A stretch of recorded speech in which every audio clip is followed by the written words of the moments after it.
Corupția este o problemă, e o miză importantă pentru noi. Dacă îmi spuneți că vreți să reduceți corupția, am mai auzit discursul ăsta. Nu, dar nimeni nu lucrează, nu vorbește de prevenție și de transparentizarea banului public. Cum? Digitalizare de sus până jos. Ce e asta că nu poți să digitalizezi ANAF-ul? Ce e aia că n-ai casa de sănătate cu un soft care să funcționeze? Dați-o încolo, pentru că știi că contracte tot băieții ăștia, de care am vorbit puțin mai devreme. Și atunci trebuie să le spui. Registrul Comerțului a cheltuit niște zeci de milioane ca să facă o platformă, să facă firmă online. Au anunțat că trebuie să mai angajeze oameni pentru că nu merge sistemul după foarte mult timp. Are Albania, are Macedonia, are Bosnia, are Republica Moldova, sisteme digitalizate. Moldova, ați văzut sistemul din Republica? Am văzut. Ai văzut la vot cum e? Fantastic. Asta poate să facă un președinte care nu are interese, că de fapt independentul e de fapt nedependent de partide. N-am niciun fel de interes în mașinațiunile și în cumetriile și nepotismele pe care ei le fac. Și le spun, am 3-4 cerințe de la voi și fără de asta nu vă numesc. Și fără de asta, și vă spun că ăstea le și măsurăm împreună. Eu am făcut școala de administrație publică în Franța și acolo am învățat cum se măsoară performanța în sectorul public. România e singura țară europeană care nu se dorește măsurarea performanței în sectorul public. Rusia este adversarul nostru și a ales în mod deliberat să facă din Occident ținta sa. Vorbește de Occidentul colectiv, spunea Lavrov ieri, după succesul Maie Sandu din alegerile prezidențiale. Occidentul colectiv. Au făcut din Occidentul colectiv, vă spun dânsii, un fel de motivație a unei filozofii a regimului de la Kremlin. Ideea cetății asediate. Occidentul, americanii, NATO vor să ne termine, vor să ne arunce la Vladivostok, vor să ne ia identitatea și religia și toate lucrurile astea. Este efectiv o minciună, dar asta nu înseamnă că în condiții foarte complicate. Credeți că atunci când Coreea de Nord a decis să trimită 8.000 de militari să-i sprijine pe ruși în război, n-a existat un contact discret între americani și alții și cu Moscova și cu Beijing-ul, ca să-i spună, și Beijing-ul are influență la Fenian. Deci cei care fac această super simplificare a conversației au o agendă electorală și politică. Nu este absolut nimic nefiresc, ci este absolut o regulă a jocului că atunci când ai un vecin important care este într-o fază mai pozitivă a relației, să încerci să stabilești un dialog, iar când acel vecin important în continuare devine agresiv și este efectiv cel care ucide oameni nevinovați, să fie extrem de intransigent. Și încă o dată, 5 ani la NATO te-au căutat și te-au reverificat de 1.000.000 de ori. Este absolut o minciună care, dacă o spui de 1.000 de ori, începe lumea eventual să o creadă. Salutare tuturor și bine ați revenit la IGDLCC, adică informații gratis despre lucruri care costă. Și la început am un mesaj important pentru voi, pentru că mă uit la cifrele astea și nu vine să cred, PSD și PNL cheltuiesc împreună peste 19 milioane de euro pe publicitate în această campanie electorală. Și nu e vorba de bani, ci e vorba de cum sunt folosiți acești bani, sunt folosiți în presă. Mi se pare greu de acceptat că organizațiile de presă de la noi sunt mai blânde ca niciodată cu partidele și cu liderii lor. Nu am crezut că vom ajunge să normalizăm reclama electorală sub formă de articole jurnalistice pe unele dintre cele mai mari site-uri de știri și apoi propagarea lor prin social media. De ce am simțit că e datoria noastră să deschidem microfonul și pentru vocile care nu au în spate mașinăriile astea de PR plătite din banii noștri. Nu pentru că am ține cu cineva anume, ci pentru că eu cred că voi aveți dreptul să auziți toate perspectivele înainte să luați o decizie. Și nu suntem singuri, mai sunt și alți podcasteri pe internet care fac asta fără să ceară sau să primească plată pentru aceste interviuri. De aceea păstrez invitația deschisă pentru domnii Ciolacu și Ciucă. Mai cred că principalii candidați trebuie să se întâlnească, insist, trebuie să se întâlnească într-o dezbatere pe teren neutru oriunde vor ei. Așadar, în următoarele ore o să vorbim pe bune din nou cu Mircea Joana. O să punem întrebările alea incomode pe care știu că mulți dintre voi încă le aveți. O să dezbatem și controversele, dar și viziunea lui pentru țară. Pentru că asta înseamnă o democrație sănătoasă. Dialog real, nu doar monologuri sponsorizate din banii noștri, banii statului. Mircea Joana nu este însă prima dată aici. Primele 2 interviuri erau din postura de la NATO și erau referitoare la războiul din Ucraina. Pe vremea aceea nu primeam răspunsuri de la autorități, el a fost deschis să vorbească despre asta, s-a văzut în vizualizările record pentru acele interviuri. Al 3-lea nu a fost așa util, pentru că era încă la NATO, dar ne spunea că are de gând să candideze, însă nu a intrat în detalii. Astăzi intenționez să aflăm de la candidatul Joana cât de independent este și ce planuri are pentru noi. Ca de obicei, invitatul, încă o dată insist, nu a primit întrebările înainte, nu s-au schimbat banii într-o parte sau în alta. Acest interviu nu este însă recomandarea mea de vot. Nu am decât o singură recomandare pentru fiecare dintre voi. Ascultați toți candidații și judecați cu mintea voastră. Nu judecați după cum vă spun televiziunile. Hai să începem. Așadar, ne vedem la primul interviu real de campanie, pentru că și la al treilea ați fost un pic, să zicem așa, cu frâna de mână trasă. S-a văzut și pe vizualizări, nu a fost la fel de bine primit ca cele dinainte. Poate astăzi aflăm un pic mai multe de la noastră ce planuri aveți, ce vreți să faceți pentru noi, că noi vrem un președinte care să facă pentru noi. Și o să vă pun și întrebările alea mai grele, pe care sunt convins că le-ați mai auzit, dar trebuie să le lămurim și pentru cei care mă urmăresc pe mine. Îi dăm drumul? La treabă. Pe de o parte, păreți într-un cont de umbră. Poate e un cuvânt forțat că este o blocadă, dar despre dumneavoastră nu trec decât mai degrabă știri negative din ce am văzut în presă. Și pe partea cealaltă, nici dinspre partea noastră nu văd un efort de campanie și o susținere din partea unor oameni. Practic, întrebarea de la care aș vrea să încep este: cine vă susține pe dumneavoastră? Pentru că îi văd pe toți cei care sunt împotriva dumneavoastră în presă. Bun, probabil că s-a adunat ceva noroi, pentru că au aruncat cu noroi din toate direcțiile și probabil că din punct de vedere electoral era de așteptat. Luând voturi din toate bazinele electorale, asta e noutatea pe care eu o aduc. Sunt și votanți PSD, și USR, și PNL, și indeciși, multă diasporă. Într-un fel, celelalte partide și candidați au încercat să-și recupereze publicul. Și cum s-au gândit și să o facă, aruncând cu mizerie în mine. Și de asta, dacă se prelinge ceva noroi, așa cum spuneai tu foarte plastic, se vinge pentru că s-a tras din toate direcțiile împotriva noastră. Unii au început campania împotriva mea cu mult timp înainte, anticipând o eventuală candidatură. Un post de televiziune, al cărui proprietar e un fugar la Belgrad cu multă protecție și de acolo și de acasă. A început din luna iunie, vizitele la Moscova din 2009. Eu eram la NATO, adică conduceam NATO și vorbeau Vanghelie, ceasuri, tot ce era din trecut care putea fi reciclat și refolosit. Și a fost o campanie programatică și de multe ori destul de eficientă.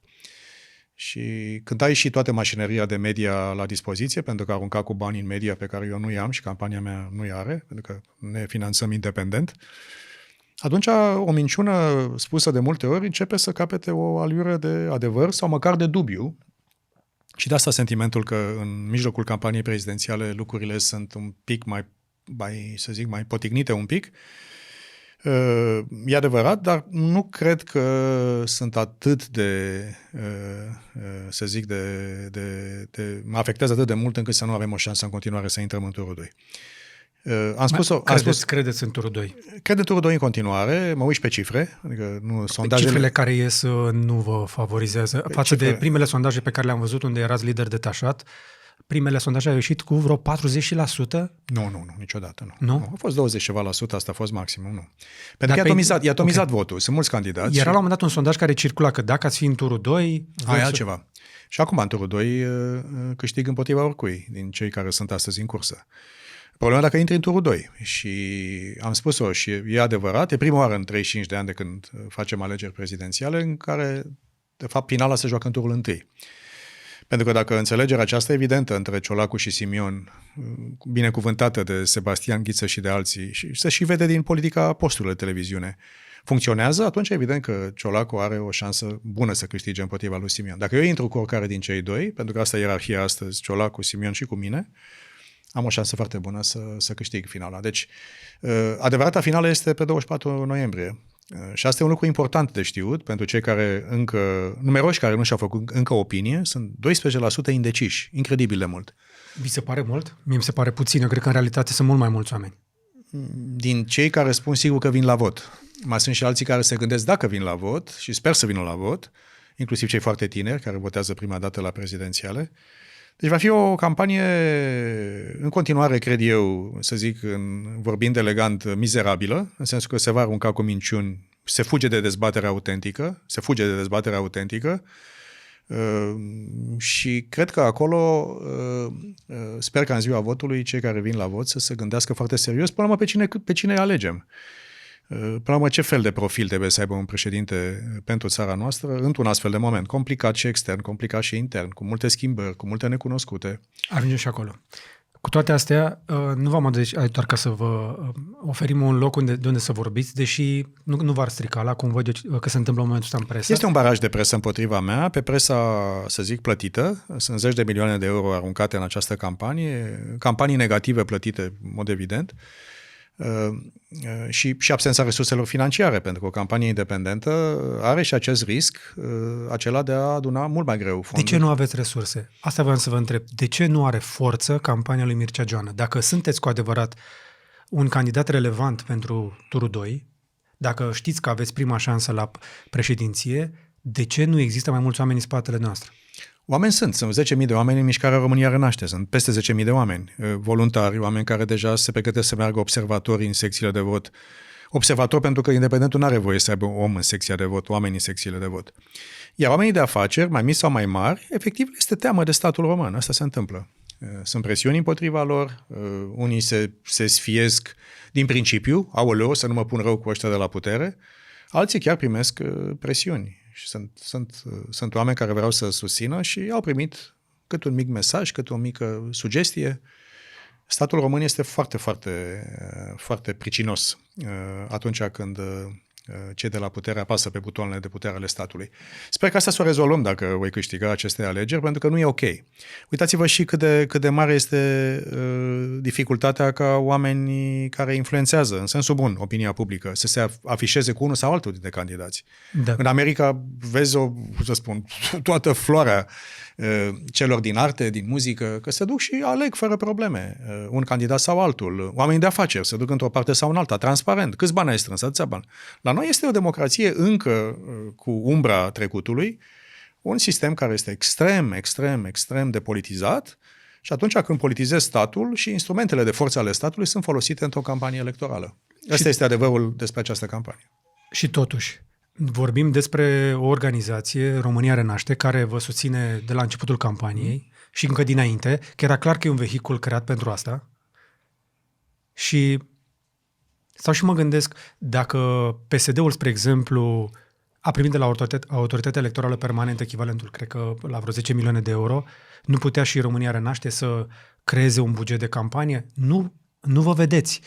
Sunteți foarte puțin expus, aveți foarte puține apariții. Înțeleg într-adevăr această rezistență a presei care este, o vedem cu toții, au reclamă, articole plătite. Este evident ce se întâmplă în presă. Dar chiar și așa, mai există și alte moduri de a face campanie. Nu aveți destul panotaj, nu aveți destui voluntari, nu vă simt campania în piață. E o problemă de resurse financiare în principal, nu de talent. E o echipă foarte, foarte bună, inclusiv de online, cu care lucrăm. Apropo de toate discuțiile astea cu ferme de trol, e o bazaconie sinistră. Adică dacă ar fi simțit dacă era așa ceva, nu e adevărat. Da, e fix pe dos, adică de la ferme de trol la comunicarea noastră este... Mă scuzați, zi față de noapte. Nu vă văd, nu vă simt, e ca și cum până și internetul v-ar filtra. Ceea ce nu cred că este cazul. Acolo ar trebui să puteți penetra prin algoritm. Sigur, nu? Și prin campanii de publicitate plătite. Și campanii plătite, pentru că ne place sau nu, trebuie să cheltuiești bani în campanie.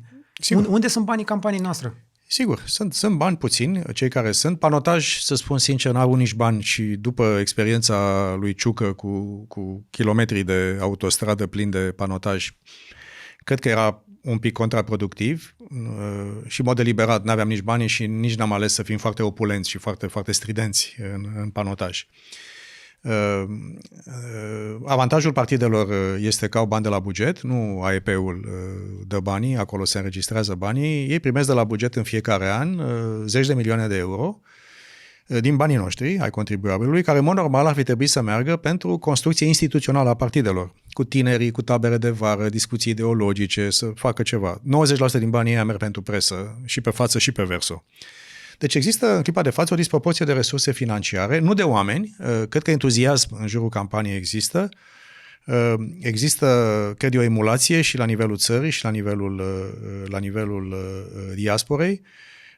Crește în fiecare zi organizația, se înscriu voluntari să fie observatori în secțiile de vot în timp ce noi vorbim, deci cred că la firul ierbii, dincolo de ce se vede, ce se simte, Și vom investi banii pe care avem, nu sunt mulți, în online foarte mult, pentru că e singurul loc în care mai poți să ocolești barajul de presă tradițională pe care partidele îl practică împotriva noastră. În Statele Unite este de notorietate, se vorbește despre nivelul de încasări pentru campanie electorală ai candidaților și se laudă primul care a luat 100 de milioane, apoi la 1 miliard, s-a depășit miliardul.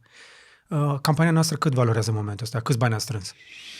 N-am spus foarte mulți bani. E o lege specifică pentru alegerile prezidențiale. Sunt acceptate, asta e legea, exclusiv donații sau împrumuturi de la persoane fizice cu o limitare a contribuțiilor. Asta e legea. Totul se face pe bază de factură și totul se trimite către AEP ceea ce cheltuiești. Asta e legea, o respectăm cu sfințenie. Deci numai de la persoane fizice pe bază de donații sau împrumut? Singura modalitate. Cât ați adunat?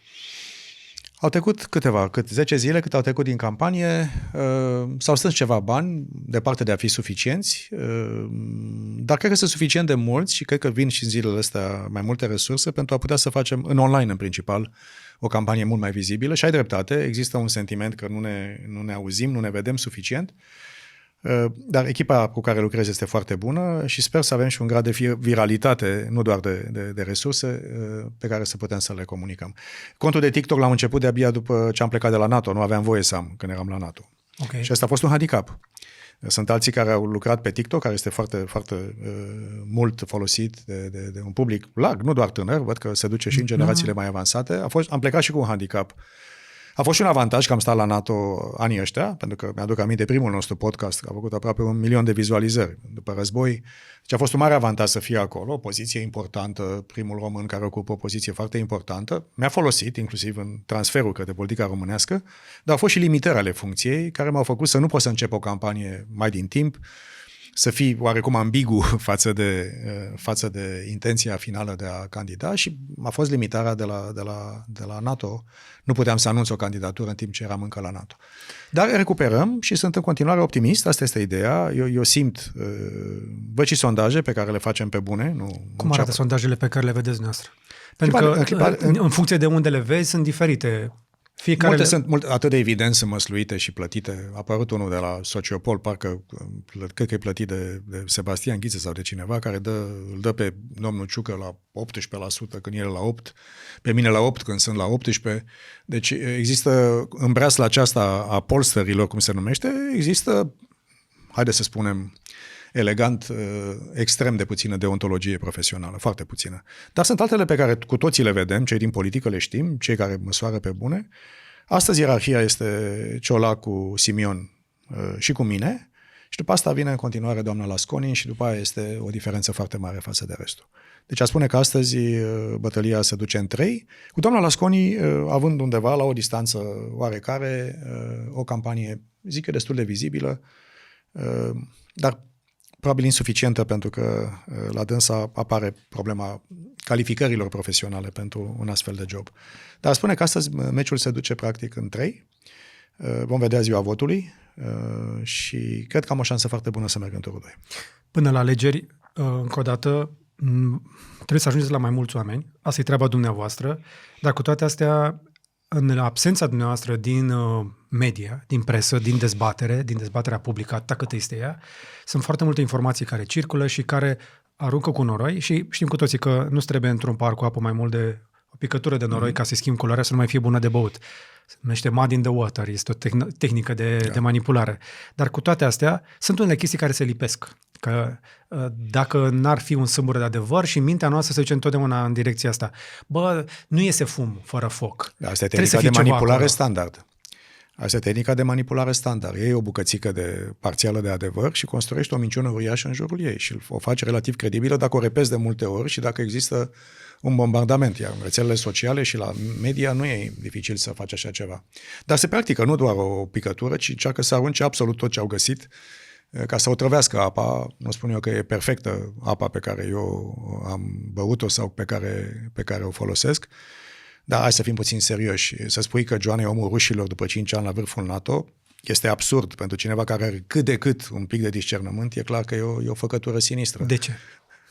De ce? Pentru că nu poți să fii la vârful NATO, nu poți să fii un om care toată viața mea, eu asta am făcut. Am încercat să aduc România în Occident. Asta este, de fapt, misiunea mea în viața publică românească. Ambasador în America, am pus bazele relației cu America, am ridicat steagul României la NATO, am încheiat negocierile de aderare la UE, am fost, până la urmă, selectat să conduc NATO.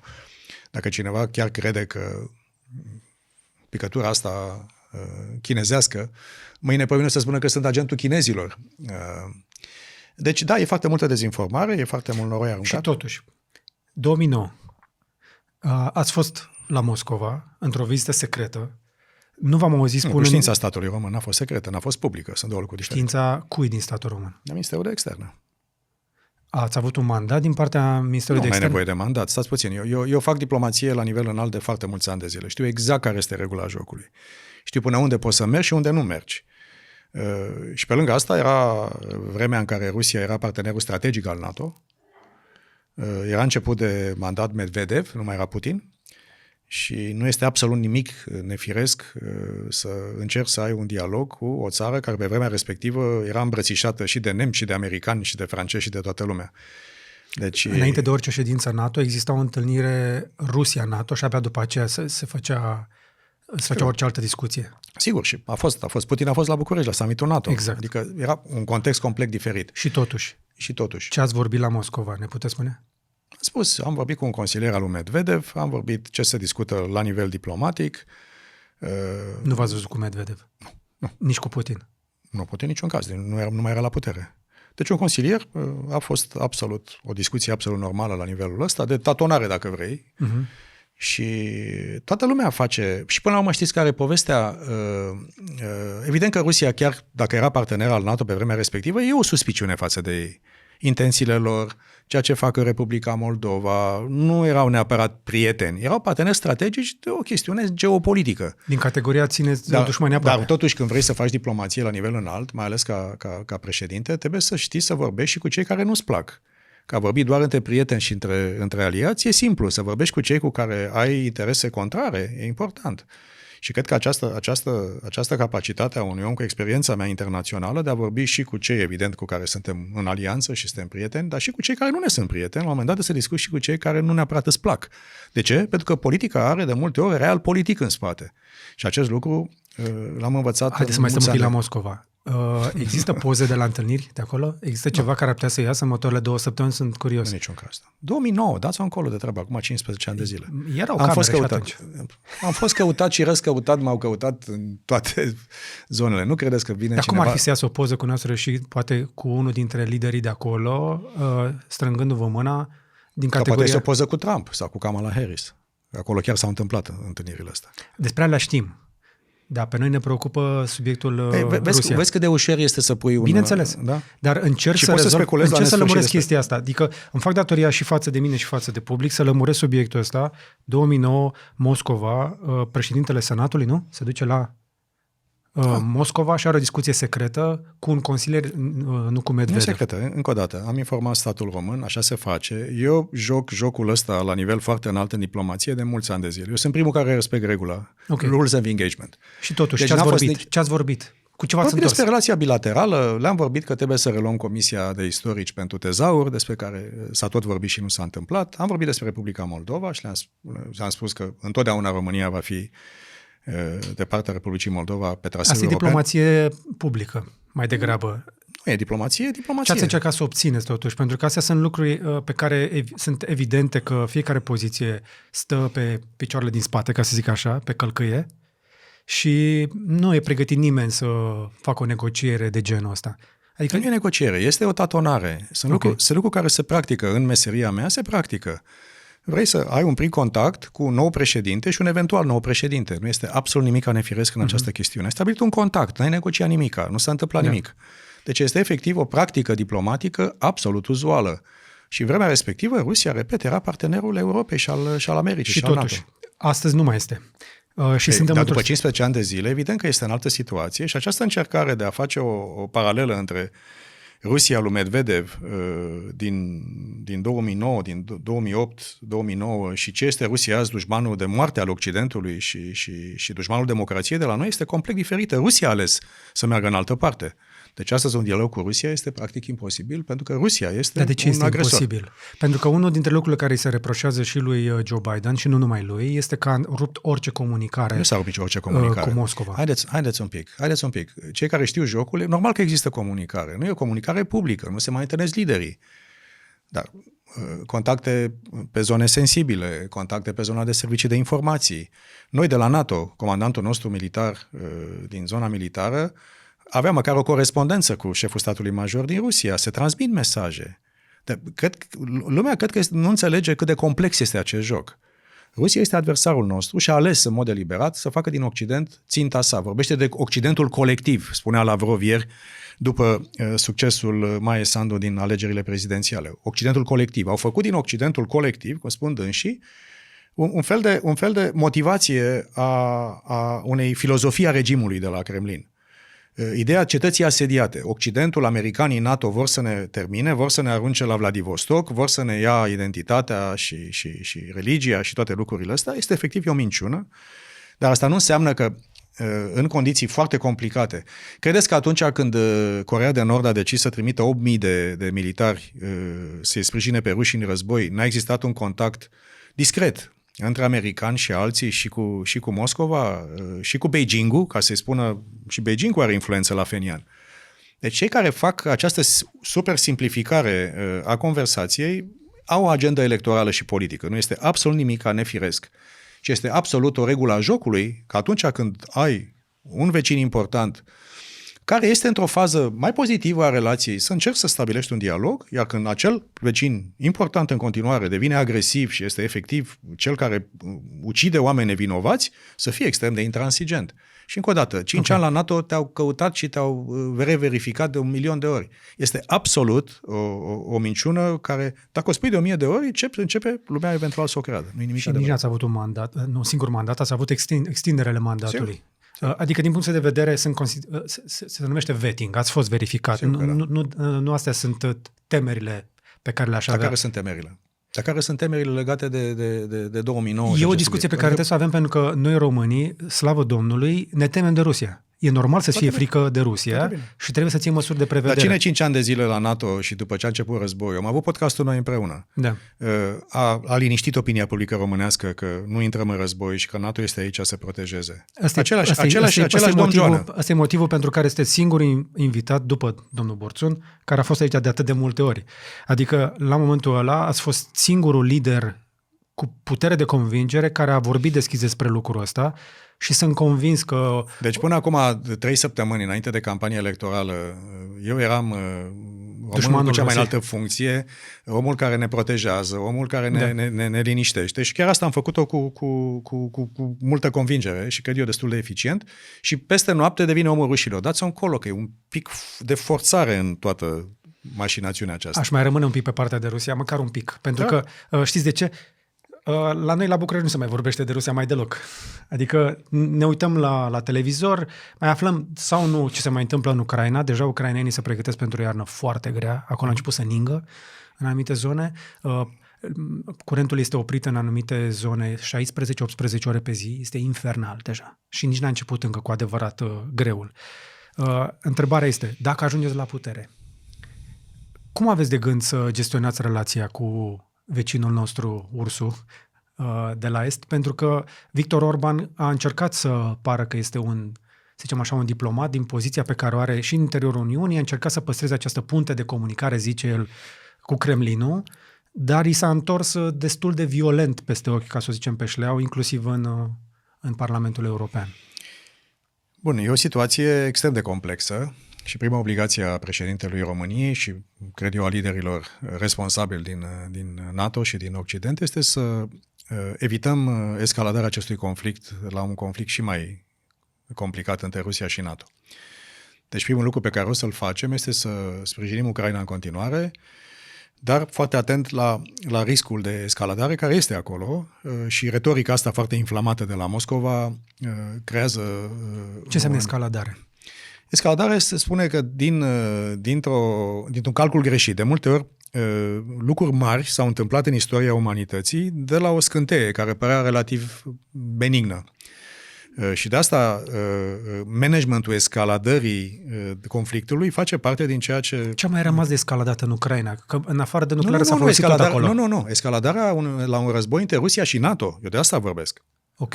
Deci asta face management. Ajutăm Ucraina cât de mult se poate. Sper să putem să facem asta în continuare.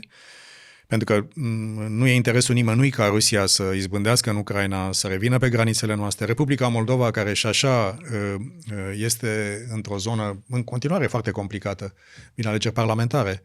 În Georgia deja au înclinat balanța în favoarea Moscovei. În Serbia, Ungaria joacă un joc complicat. Deci ne putem trezi cu o Românie în care este înconjurată din nou de Rusia direct sau prin proxies și asta e un lucru care trebuie să le evităm. Deci, repet încă o dată, nu va fi război în România, asta e un lucru clar, iar ceea ce face un președinte nu are neapărat o relație directă cu Moscova, dar este solidar cu alianța din care facem parte și fiind foarte atenți să ajutăm Ucraina fără să escaladăm acest conflict la un conflict și mai mare. Asta am făcut-o la NATO profesionist timp de 3 ani jumate de când a început războiul, o să fac și ca președinte al României. Ne place sau nu să acceptăm lucrul ăsta, s-ar putea să fiți cel mai calificat să stați de vorbă cu rușii. Dacă va fi nevoie. Dacă vor schimba macazul, o să vină și vremea dialogului cu Rusia. Nu știu când. Deocamdată sunt foarte porniți împotriva Occidentului și ne acuză inclusiv de ceea ce se întâmplă cu instructori NATO, cu cetățeni din Occidentul colectiv, care sunt voluntari în războiul din Ucraina. Și ei spun că de aceea au adus trupe din Coreea de Nord, că dacă NATO este deja în Ucraina de facto, prin oameni care sunt acolo, prin echipament, prin armament, prin toate lucrurile astea, de ce le-am reproșat lor altceva? Bun, asta este ca întotdeauna comunicare publică și retorică. Nu avem trupe NATO în Ucraina. Tot ceea ce trimitem cu această grijă permanentă de a nu escalada, de a nu da pretexte Rusiei să considere că NATO este în conflict direct cu Rusia. E un joc de echilibru foarte fin, știu să-l fac, o să-l facem în continuare. De multe ori, cel puțin dacă te uiți la istoria regimurilor dictatoriale, și mă uit, vezi că de cele mai multe ori, regimul care vine după dictatorul șef, cel care a instaurat un regim dictatorial, regimul de după el de obicei este și mai dur decât cel inițial. Sper să mă înșel, sunt și excepții, dar de cele mai multe ori sistemele care și-au făcut un fel de ideologie statală în jurul unui subiect, în cazul Rusiei, Occidentul este dușmanul de moarte și trebuie să ne apărăm patria și valorile și tot ce spun dânsii. De multe ori, cei care sunt în această filozofie, regimul politic de acolo, devine în prima etapă și mai intransigent decât Putin, să spunem, după ce Putin, într-o formă sau alta, nu o să mai fie la conducere. Într-o formă sau alta, nu o să mai fie la conducere. Dar cred că după ce trecem de aceste momente, cred că o să apară la un moment dat, sper să apară în următorii ani de zile, nu știu când, și un moment în care Rusia va înțelege că această filozofie de stat, această ideologie, este contraproductivă pentru dânsii. Nu este Occidentul dușmanul lor. Ce facem? Așteptăm să dispară natural Putin? Ce face Rusia acum face parte din un joc mai larg. Nu este doar Rusia cu NATO și Rusia cu Ucraina. Este China cu Rusia, cu Iranul, cu Coreea de Nord, cu Venezuela, cu alții, cu Cuba, care încearcă să schimbe ordinea mondială. Ăsta e de fapt adevăratul joc. Și noi aici, evident, fiind aproape de graniță și fiind o chestiune care ne preocupă, ne uităm în acest subiect oarecum izolat. Nu este izolat. Așa cum Moldova nu este izolată față de ce se întâmplă în Ucraina. Așa cum Balcanii de Vest nu sunt izolați față de ce se întâmplă în Marea Neagră. Deci în clipa de față avem o reașezare brutală, explicită, a ordinii mondiale, în care un grup de puteri revizioniste, hai să le numim așa, China, Rusia și ceilalți, încearcă să conteste ordinea stabilită de Occident după al doilea război mondial, garantată de americani prin alianțele sale. Asta se întâmplă. La asta se mai adaugă și ceea ce tu și echipa ta o faceți foarte bine, se schimbă și modelul economic din mers. Inovația, tehnologiile schimbă și ele în mod radical și geopoliticul, dar și geoeconomicul. Scăpăm de bine de rău de dependența de energie rusească în Europa, dar suntem foarte dependenți de materiale și resurse rare și pământuri rare din China, care domină foarte mult aceste lucruri. Deci în timp ce ne uităm la aceste lucruri care ne uităm oarecum la suprafață, în spate este plăcile tectonice se mișcă foarte, foarte agresiv din multe direcții. Și de asta eu vorbesc de economie și securitate, tehnologie și societate, pentru că și noi, în societățile noastre democratice, aceste lucruri, dincolo de război, au un profund efect transformator. Se schimbă societatea, se schimbă modul în care cetățenii noștri văd contractul social, democrația și lucrurile. Despre nemulțumirile Rusiei am mai vorbit, despre schimbările astea de plăci tectonice am mai vorbit o grămadă cu Iulian Fota. Încurajez pe cei care nu au, dacă n-ați văzut deja episoadele, să vă uitați la ele. Noi vorbim aici, în podcastul ăsta, de foarte mulți ani despre această schimbare care era inevitabil să vină. Eu am condus inovarea la NATO, iartă-mă, și cred că revoluția tehnologică este, într-un fel, mai transformatoare chiar decât războiul. Uh-huh. În sensul că șlefuiește noua ordine mondială mai aprig și, practic, fără să poți să creezi altceva decât mici bariere de reglementare sau lanțuri de valoare în care să nu depinzi de adversarul tău. Deci va spune că războiul e decât vârful icebergului a unei lumi care se schimbă în profunzime, unde tehnologia este, cred eu, cea mai aprigă competiție. Pentru că cine are tehnologia cea mai avansată este cel care are armata cea mai bună, banii cei mai mulți, influența cea mai mare. Deci sunt multe straturi de competiție globală în care vreau ca România să nu stea ca spectator, să așteptăm să se schimbe lucrurile și după aia să vedem, ok, noi unde ne potrivim. Trebuie să ne potrivim acolo unde cred că România are ceva de adus, ceva de Este clar că trăim cea mai mare transformare. În timpul vieților noastre se întâmplă lucruri... În istoria umanității n-a fost Nu au fost atât de multe schimbări simultane. Sunt foarte multe surse de stres din toate punctele de vedere. Se mișcă inclusiv pământul, se schimbă clima, se schimbă ordinea mondială, se schimbă tehnologia, ne pregătim să creăm... Devenim o specie multiplanetară, o să colonizăm spațiul relativ repede. Dacă nu, o să devenim... O să coborâm un pic din vârful piramidei și o să avem deasupra noastră o specie și mai inteligentă cât de curând. Ne apropiem de momentul ăla. Dar partea asta de tehnologie vă este familiară. Pe mine mă preocupă un pic prezentul imediat. Noi se candidează la președinția unei țări din estul Europei de aici, care are destule probleme pe cap și dumneavoastră încercați să ne convingeți că sunteți cel mai potrivit să ne conduceți, după ce ați mai încercat o dată. Și în această campanie electorală ies în legătură cu dumneavoastră.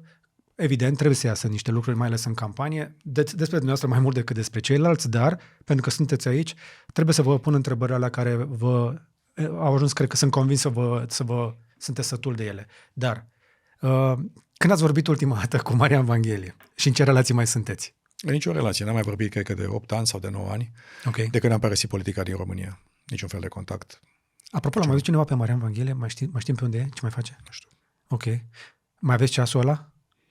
Ceasurile alea? În clipa în care instanța decide că le pot înstrăina, primul lucru care fac, le scap. În continuare, instanța le consideră ca fiind parte a procesului de justiție. Ok, dar încă le aveți? Sunt la decizia instanței. Deci, în clipa în care instanța decide că sechestrul pe ele s-a ridicat, în clipa respectivă am scăpat de ele. Ce ați vrea să faceți cu ele? Le donez cuiva, nu știu, la o asociație de copii undeva. Se găsește cine face să faceți un giveaway. Facem aici un... Am lămurit-o și pe asta cu ceasurile. Da. Mai sunt tot felul de oameni de afaceri care s-au învârtit în jurul noastră. Pe de o parte, eu v-am reproșat faptul că nu aveți destule resurse de campanie, pe de altă parte, vi se reproșează că aveți relații cu oameni de afaceri care au tot felul de conexiuni. Cine? Au ieșit mai multe nume, inclusiv familia Mănescu, despre care ați mai răspuns, dar... Da, Mănescu nu e om de afaceri. Mănescu a fost secretarul general la PNL. Toată de om de afaceri. Soția lui, poate că e om de afaceri. Adică, și cei din Nordis sunt oameni de afaceri. Dar ajungem și acolo. Da, ajungem și la dânsii, sper, la un moment dat. Probabil că după campanie, că cineva ține capacul pe oală pentru unii și... Haideți să vorbim de familia Mănescu în cazul nostru. Deci, e o familie pe care am cunoscut-o, să zic, superficial de-a lungul timpului. Pe Ramona Mănescu am cunoscut-o, nu pe el. A fost ministru de externe liberal, a fost europarlamentar activ. Cred că a fost ministrul transporturilor o bucată de timp. Da. Și am reîntâlnit la Bruxelles, unde mă întâlneam, așa cum fac de fiecare dată, cu tot ce înseamnă români și românce în funcții importante din Parlamentul European și din celelalte instituții. Discuția cu Rareș Mănescu a fost legată de expertiza sa în zona mai degrabă politică, nu de nimic altceva. Și această scurtă și episodică intersecție între România Renaște și dânsul s-a încheiat foarte rapid colegii și colegele din România Renaște au considerat că nu aduce sau nu poate livra ceea ce au crezut că poate livra un om care a fost secretar general al PNL-ului. Lucrurile s-au terminat, după aia ce a făcut el cu relațiile lui și cu afacerile lui sunt problemele dânsului, nu ale noastre. V-ați întâlnit vreodată cu Alexei Kozlov? Eu nu știu cine e. Ok. Toate astea se Sau ăsta, cum izraelianul Tal Hanan. faimosul. Nu l-am văzut în viața mea, nu l-am întâlnit în viața mea. Nu v-ați întâlnit cu Tim Jorge? Știți că așa îi zice proiectului de care se ocupă. Am aflat și eu din presă. Și de doamna Lasconi am aflat. Doamna Lasconi, cred că spunea că un jurnalist i-a dat această informație. A fost și dânsa jurnalist, știe că se verifică sursele. Este o minciună sfruntată. Se și vede dacă voi aveți E aici... o petardă. E o petardă și o minciună și se și vede că poza făcută cu mine este făcută pe un obiectiv profesionist, aparat de fotografiere la lungă distanță, care înseamnă filaj de obicei. Sunt cei care fac asta în mod... Sunt sigur că v-a făcut cineva o poză intrând și aici și mi se pare normal în perioada asta. De ce e normal? Pentru și că... l-a pozat după aia un alt aparat de fotografiat pe acel om, l-a pus cineva în fața aceluiași, ca și cum aș merge eu în față la sediul USR, aș face o poză acolo, după aia intră doamna Lasconi în sediul USR și spune s-a întâlnit Joana cu Dar nu l-a întrebat nimeni pe Tal Hanan dacă a fost la București, dacă a avut business cu noastră. L-au întrebat. Și? Și a zis că a fost în vacanță și că are clienți, eu nu sunt un client de-a lui, nu-l cunosc, n-am nicio relație cu el, niciun contract, nimic. Deci toată chestia asta e o făcătură și asta nu mai este o picătură de noroi. Asta este efectiv o chestiune, ea spune, dezgustătoare. Da, dar știți că Tal Hanan lucrează la un nivel la care...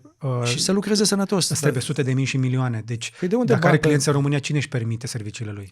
De serviciile lui sunt tot formațiuni politice din România care au banii ăștia. Cine sunt clienții lui în România? Nu sunt eu. Campania mea nu apelează la așa ceva și nici n-am avea resursele, presupunând că am ajunge la așa ceva. Tal Hanan este definiția mogulului de fermă de troll, nu știu dacă știți. Deci are clienți politici în România, cine sunt ei? Păi uite, cred că cineva care are un pic de îndemânare la treaba asta vede cine are o astfel de sculă la dispoziție.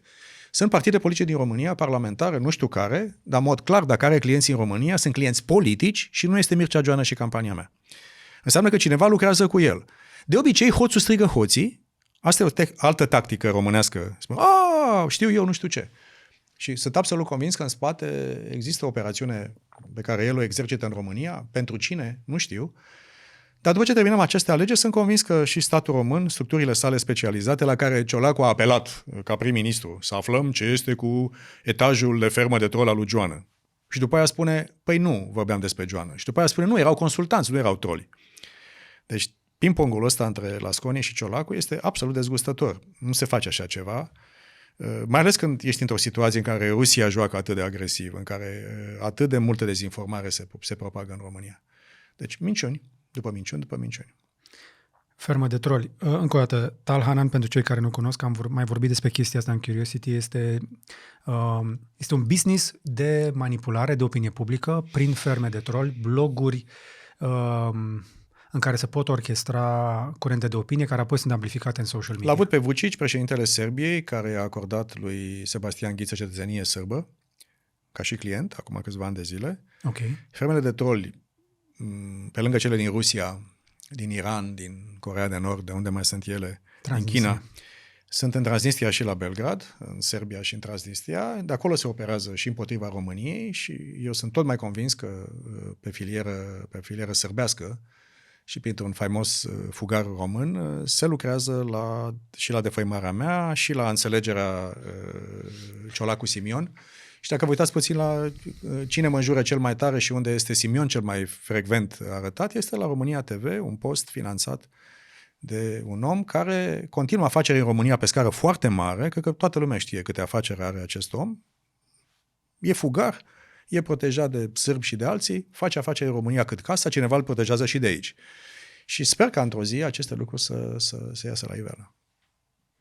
Nu v-am auzit până acum atât de direct în legătură cu subiectul ăsta, dar... Este evident. Păi era evident și înainte, dar abia acum ați început să vorbiți despre asta deschis. Nu, am spus-o și... Nu cu nume și prenume. Da, cu nume și prenume. Este, dacă vă uitați cine este nașul cumetriei între Ciolacu și Simion, este Sebastian Ghiță.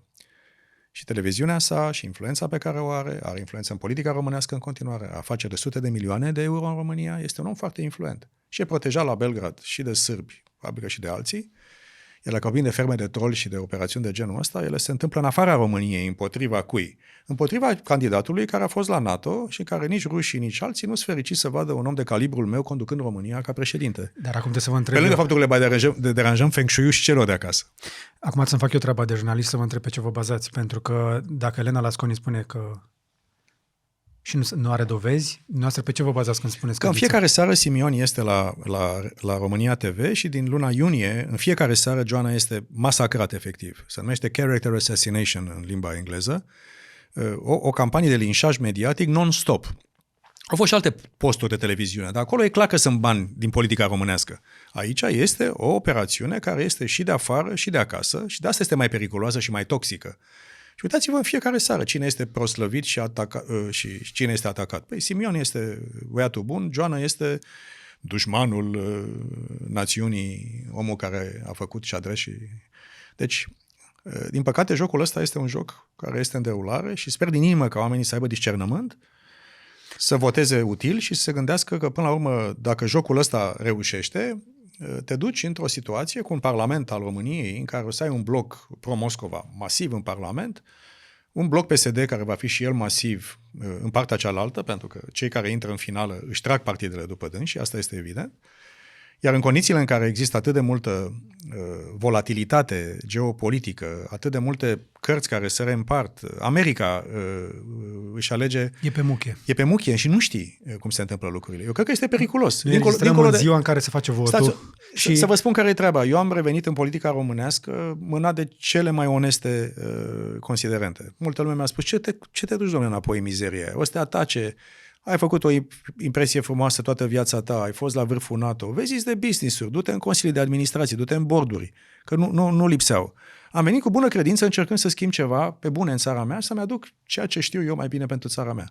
Sper din inimă să fie suficient de mulți dintre cei și cele care vor vota să aprecieze un om care cred că este foarte competent pentru job description. Și totuși nu mi-ați răspuns la întrebare. Pe ce vă bazați când ziceți că televiziunea aceasta este... în spatele, adică este susținută de aceste partide.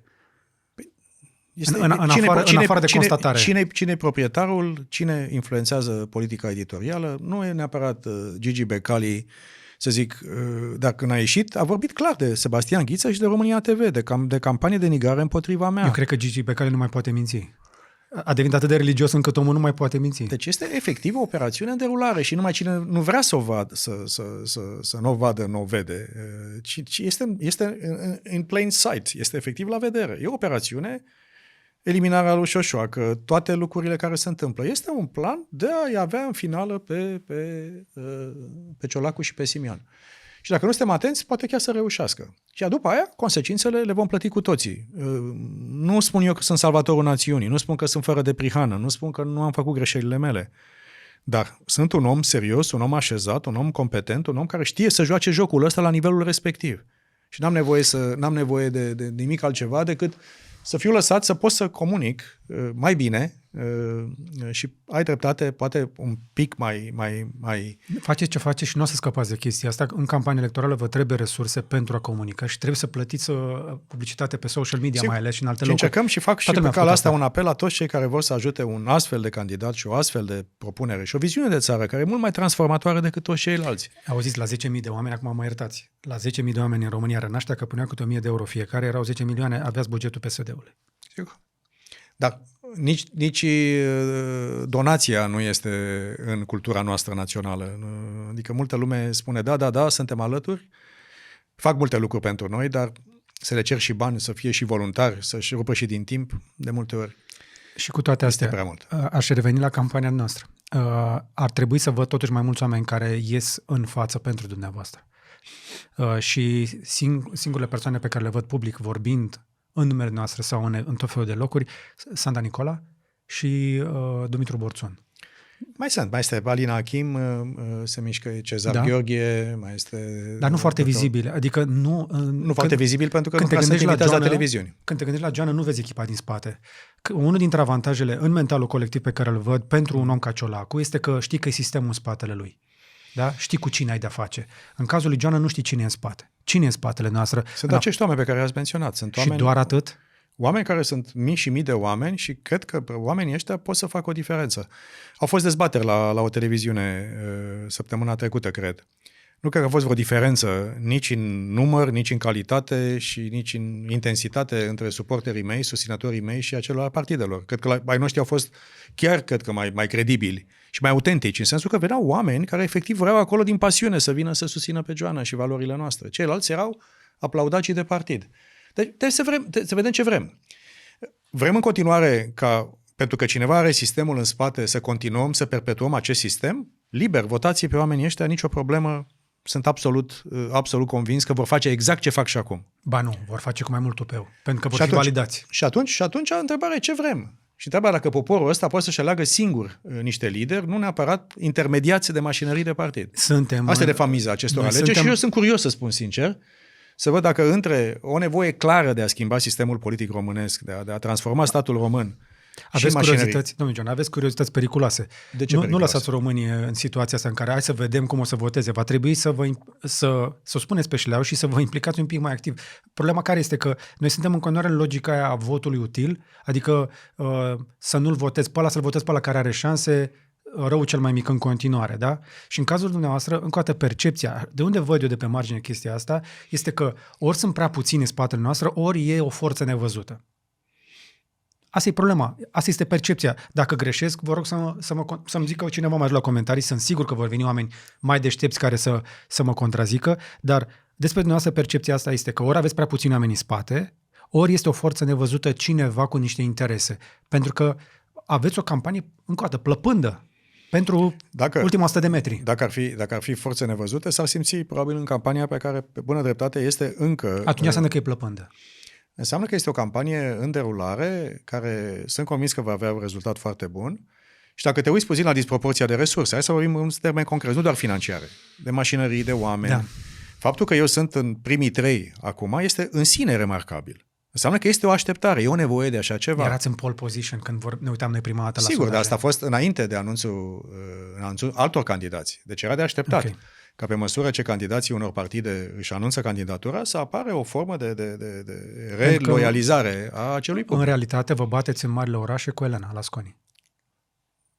Da, și iau voturi și dincolo de marile orașe. Ceea ce și lupta dumneavoastră îi ajută pe cei doi. Lupta între noastră și Elena, de fapt, îi ajută și Într-un fel, da. Și atunci votul util reintră în conversație. Nu cred că cineva toată lumea se invită să se retragă din competiție, unul pe altul, și nimeni nu vrea să se retragă. Ok. Da.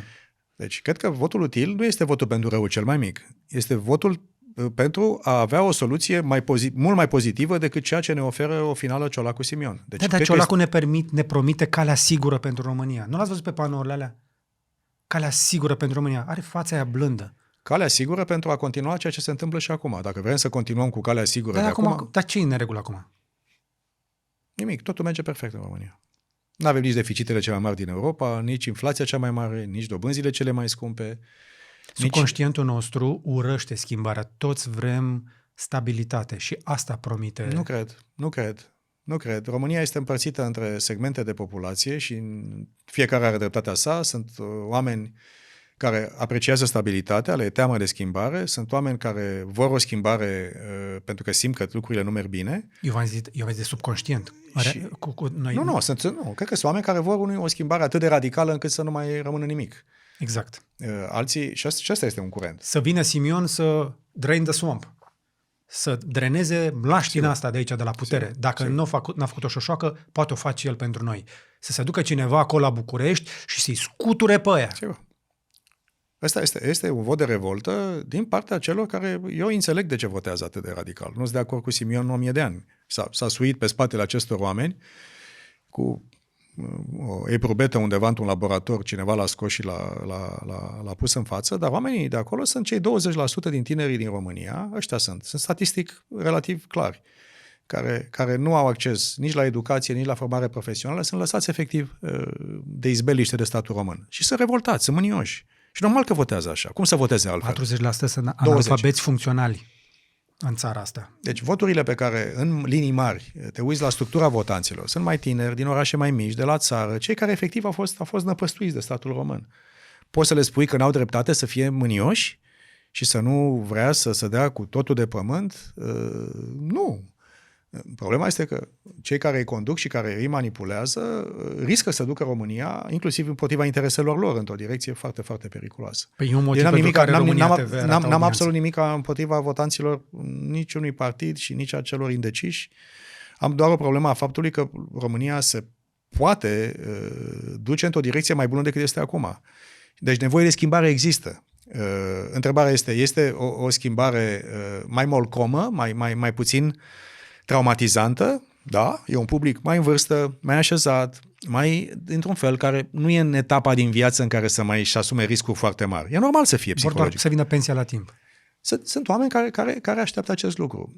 Sunt o altă categorie foarte furioasă și după aia o categorie, să spunem, din orașele mari, oameni cu mai multe oportunități, oameni care se mișcă în lume, oameni care sunt dintr-un alt segment al României, care vor schimbare cu orice preț, dar o schimbare care să facă sens.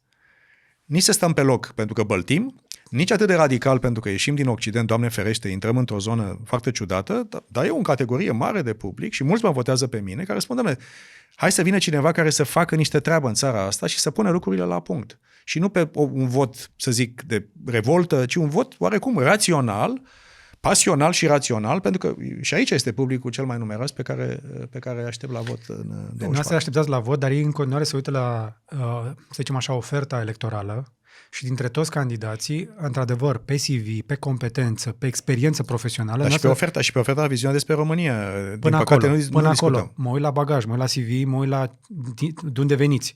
Noastră și cu Cristian Diaconescu sunteți cei mai bine calificați pentru postul de președinte din toate punctele de vedere. Problema care este? Că aveți CV și veniți încă din comunism, încă aveți ancore în comunism, încă aveți în CV puncte de întrebare care sunt exploatate în foarte multe locuri. Care sunt puncte de întrebare? Spre exemplu, cum ați ajuns la Ministerul de Externe imediat după Revoluție? Am mai avut discuția asta, dar încă o dată este un subiect de discuție.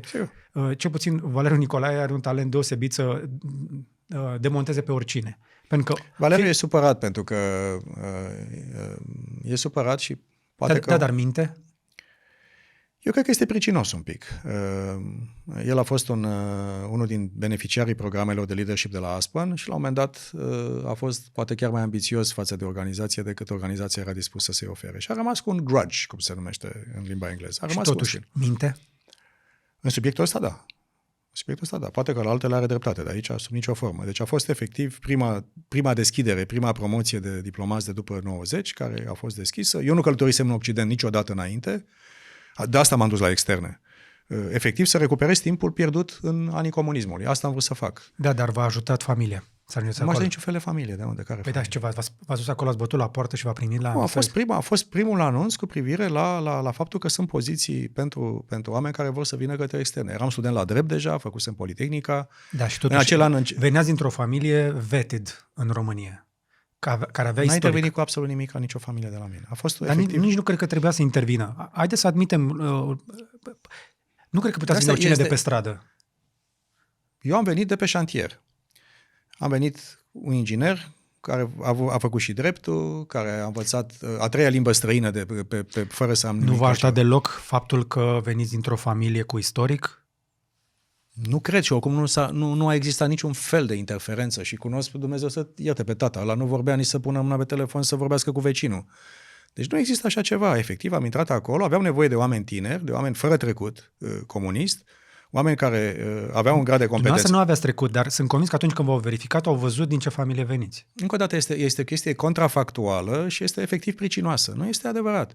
Au luat un om bun, cred că au ales bine, ca dovadă că am ajuns de la ăla care ducea mapa la Ministerul de Externe, ministrul de Externe mergând pas cu pas în ierarhie. Adică cred că au avut un miros bun la oameni, cei care m-au angajat la externe. Și le mulțumesc și pe calea aceasta. Ok.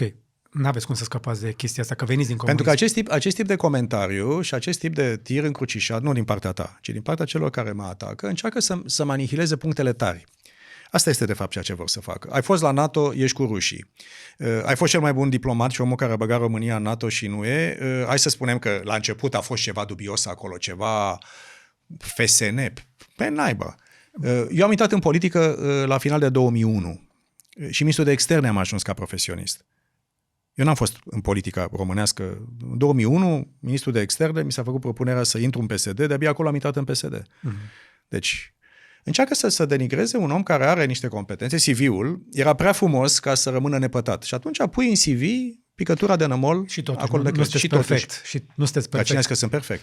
Dar am zis că CV-ul meu este autentic. Iar în viziunea lui Traian Băsescu, spre exemplu, sunteți un personaj care n-are Dacă niciodată... Traian Băsescu mai poate spune ceva pe această planetă, să stai 10 ani de zile ca președinte al României, colaborator al securității, ceea ce este și ilegal, și imoral, și anormal, dacă mai ascultăm de Băsescu, atunci asta e, să-l ascultăm pe Băsescu în continuare. Da, dar era dur cu rușii. Petrov, de-aia îi spunea Petrov.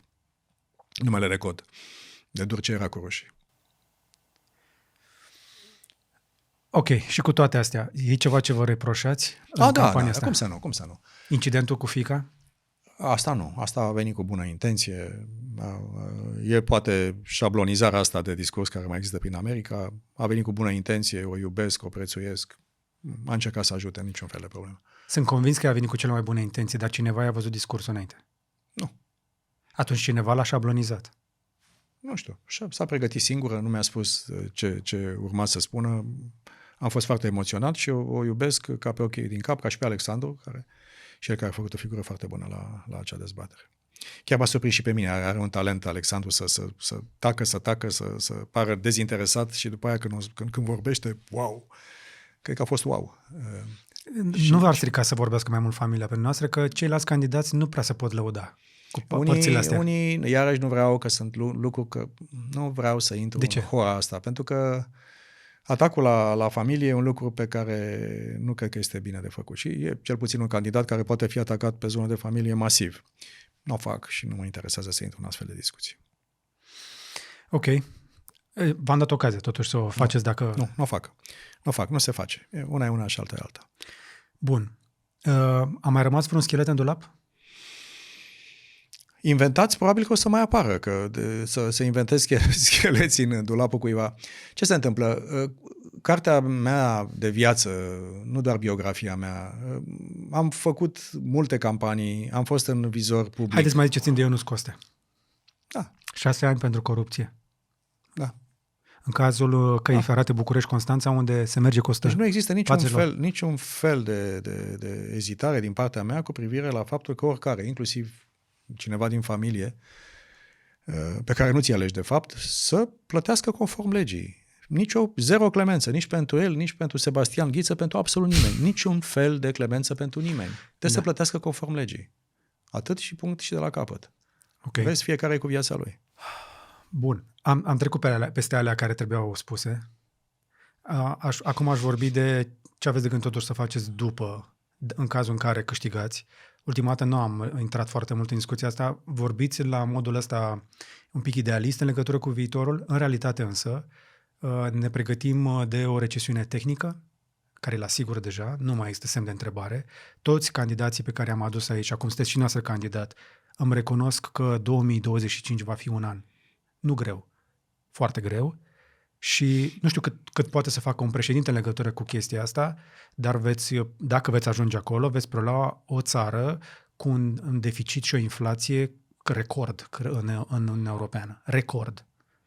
Ce puteți face în legătură cu asta? Ce vreți să faceți? În primul rând, trebuie discutat cu partidele parlamentare și cu cele din majoritate și cu guvernul pe care îl vom desemna și Parlamentul va vota, să reintrăm într-o logică de disciplină financiară. Efectiv, e este dezmăț. Mă uitam pe ceea ce spunea Comisia Europeană ca și prognoză, că până în 2034, în logica asta, o să ajunge la 90% datorie publică. Și unul să-mi spună că Italia are 120% și că alții, dar la noi pe acest pământ fragil, orice scânteie, noi suntem la triplu B- acum, ca rating de țară, da? Dedesubt este junk.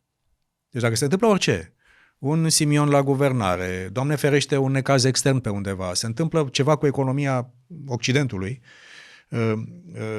devine finanțabil într-o secundă și intrăm în scenariul 2010. Deci, încă o dată, triplu B minus pentru cei care nu știu, este ratingul de țară pe baza căruia poți să te împrumuți. Da, și de-aia ne împrumutăm atât de scump, că suntem pe ultimul loc. Săptămâna asta ne împrumutăm iarăși. Sigur, ne împrumutăm. Cu 7% de la populație. Ne împrumutăm în disperare pentru a acoperi efectiv o formă de irresponsabilitate bugetară și vom plăti cu toții.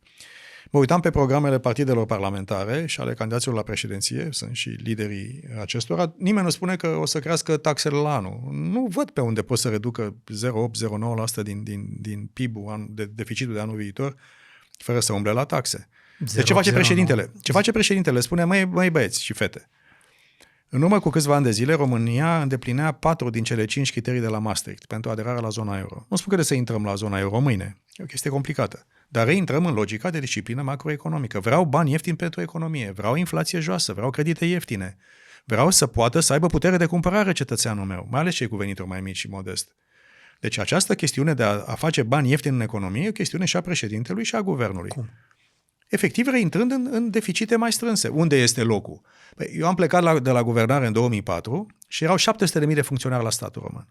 Acum sunt 1.300.000 și ceva. Ce s-a întâmplat între timp? 2 președinți de dreapta. Au angajat oameni din partide în statul român. Asta s-a întâmplat. Această dublare a dimensiunii nu a fost făcută pe necesități obiective. Am nevoie de mai mulți profesori, am nevoie de mai mulți medici, am nevoie de mai mulți pompieri sau polițiști. Da, ăla sunt cheltuieli ale statului obligatorii. Ai nevoie de ordine publică, educație, sănătate, nu? De justiție. Da. Dar dânsi s-au dus, toată lumea care este în partidă asta este angajat la stat în o formă sau în alta. Și dublarea aceasta este efectiv politizare. Și discuția pe care o să o am cu partidele și cu cei care vor să facă guvernare spune, hai să stabilim la ce nivel se oprește politizarea în statul român. Acum este ultimul, cum să spun, nu poți să fii supraveghetor la ultima cabană de la ocolul Silvic, nu știu care, dacă nu ești pe algoritm. Cum e posibil ca într-o țară directorul de spital să fie stabilit pe algoritm între PSD și PNL? Este inacceptabil. Pentru că acolo curge șpaga. Și atunci trebuie să spunem, nu peste tot, că nu pot eu să spun că năravul ăsta vechi de monetizare a dregătoriei, care e în cultura noastră și care este în cultura celor de astăzi, va înceta peste tot. Corupția este o problemă, e o miză importantă pentru noi. Dacă îmi spuneți că vreți să reduceți corupția, am mai auzit discursul ăsta. Nu, dar nimeni nu lucrează, nu vorbește de prevenție și de transparentizarea banului public. Cum? Digitalizare de sus până jos. Ce e asta că nu poți să digitalizezi ANAF-ul? Ce e aia că n-ai casa de sănătate cu un soft care să funcționeze? Dați-o încolo, pentru că știi că contracte tot băieții ăștia, de care am vorbit puțin mai devreme. Și atunci trebuie să le spui. Registrul Comerțului a cheltuit niște zeci de milioane ca să facă o platformă, să facă firmă online. Au anunțat că trebuie să mai angajeze oameni pentru că nu merge sistemul după foarte mult timp. Are Albania, are Macedonia, are Bosnia, are Republica Moldova, sisteme digitalizate. Moldova, ați văzut sistemul din Republica? Am văzut. Ai văzut la vot cum e? Fantastic. Incredibil. Nu știu dacă a văzut cineva cum arată interfața aia, cum îi spune, au serviciul ăla pentru cetățean, serviciu unic. Au un serviciu unic pentru cetățean, în care intri pe un site, eram în club. Am fost într-o seară la un restaurant și mi-a arătat un moldovean cum a intrat, s-a logat cu datele lui personale și zice, uite, de câte ori am trecut prin vamă, câte firme am, câți copii am, de asigurare de la mașină, avea tot acolo. Asta poate să facă un președinte care nu are interese, că de fapt independentul e de fapt nedependent de partide. N-am niciun fel de interes în mașinațiunile și în cumetriile și nepotismele pe care ei le fac. Și le spun, am 3-4 cerințe de la voi și fără de asta nu vă numesc. Și fără de asta, și vă spun că ăstea le și măsurăm împreună. Eu am făcut școala de administrație publică în Franța și acolo am învățat cum se măsoară performanța în sectorul public. România e singura țară europeană care nu se dorește măsurarea performanței în sectorul public. Pentru că din sectorul public se iese la pensie, nu se iese prin concediere. E altceva, poți să ieși la pensie cât vrei. Întrebarea e că de banii pe care îi bag, vreau să știu, eu ca cetățean și contribuabil, vreau să știu cât iese. Vreau să știu că dacă bag mai mulți bani, se întâmplă ceva mai bine pentru copiii mei. Dacă bag bani în sănătate mai mult și trebuie să băgăm, că se întâmplă mai bine cu pacientul, că se întâmplă mai bine cu cetățeanul. Servicii publice digitalizate sunt refuzate de statul român și de partidele de astăzi pentru că le strică feng shui-ul încă o dată. Iar aceste lucruri le voi face. Sute de mii de oameni care lucrează ca să preîntâmpine digitalizarea. Și dacă, efectiv, pentru că e dușmanul lor de moarte, pentru că înseamnă transparentizare și acolo e lupta împotriva corupției autentice. Restul este și mult sloganistic din asta, să luptăm cu corupția. Ok, și ai luptat anii ăștia cu corupția. A scăzut?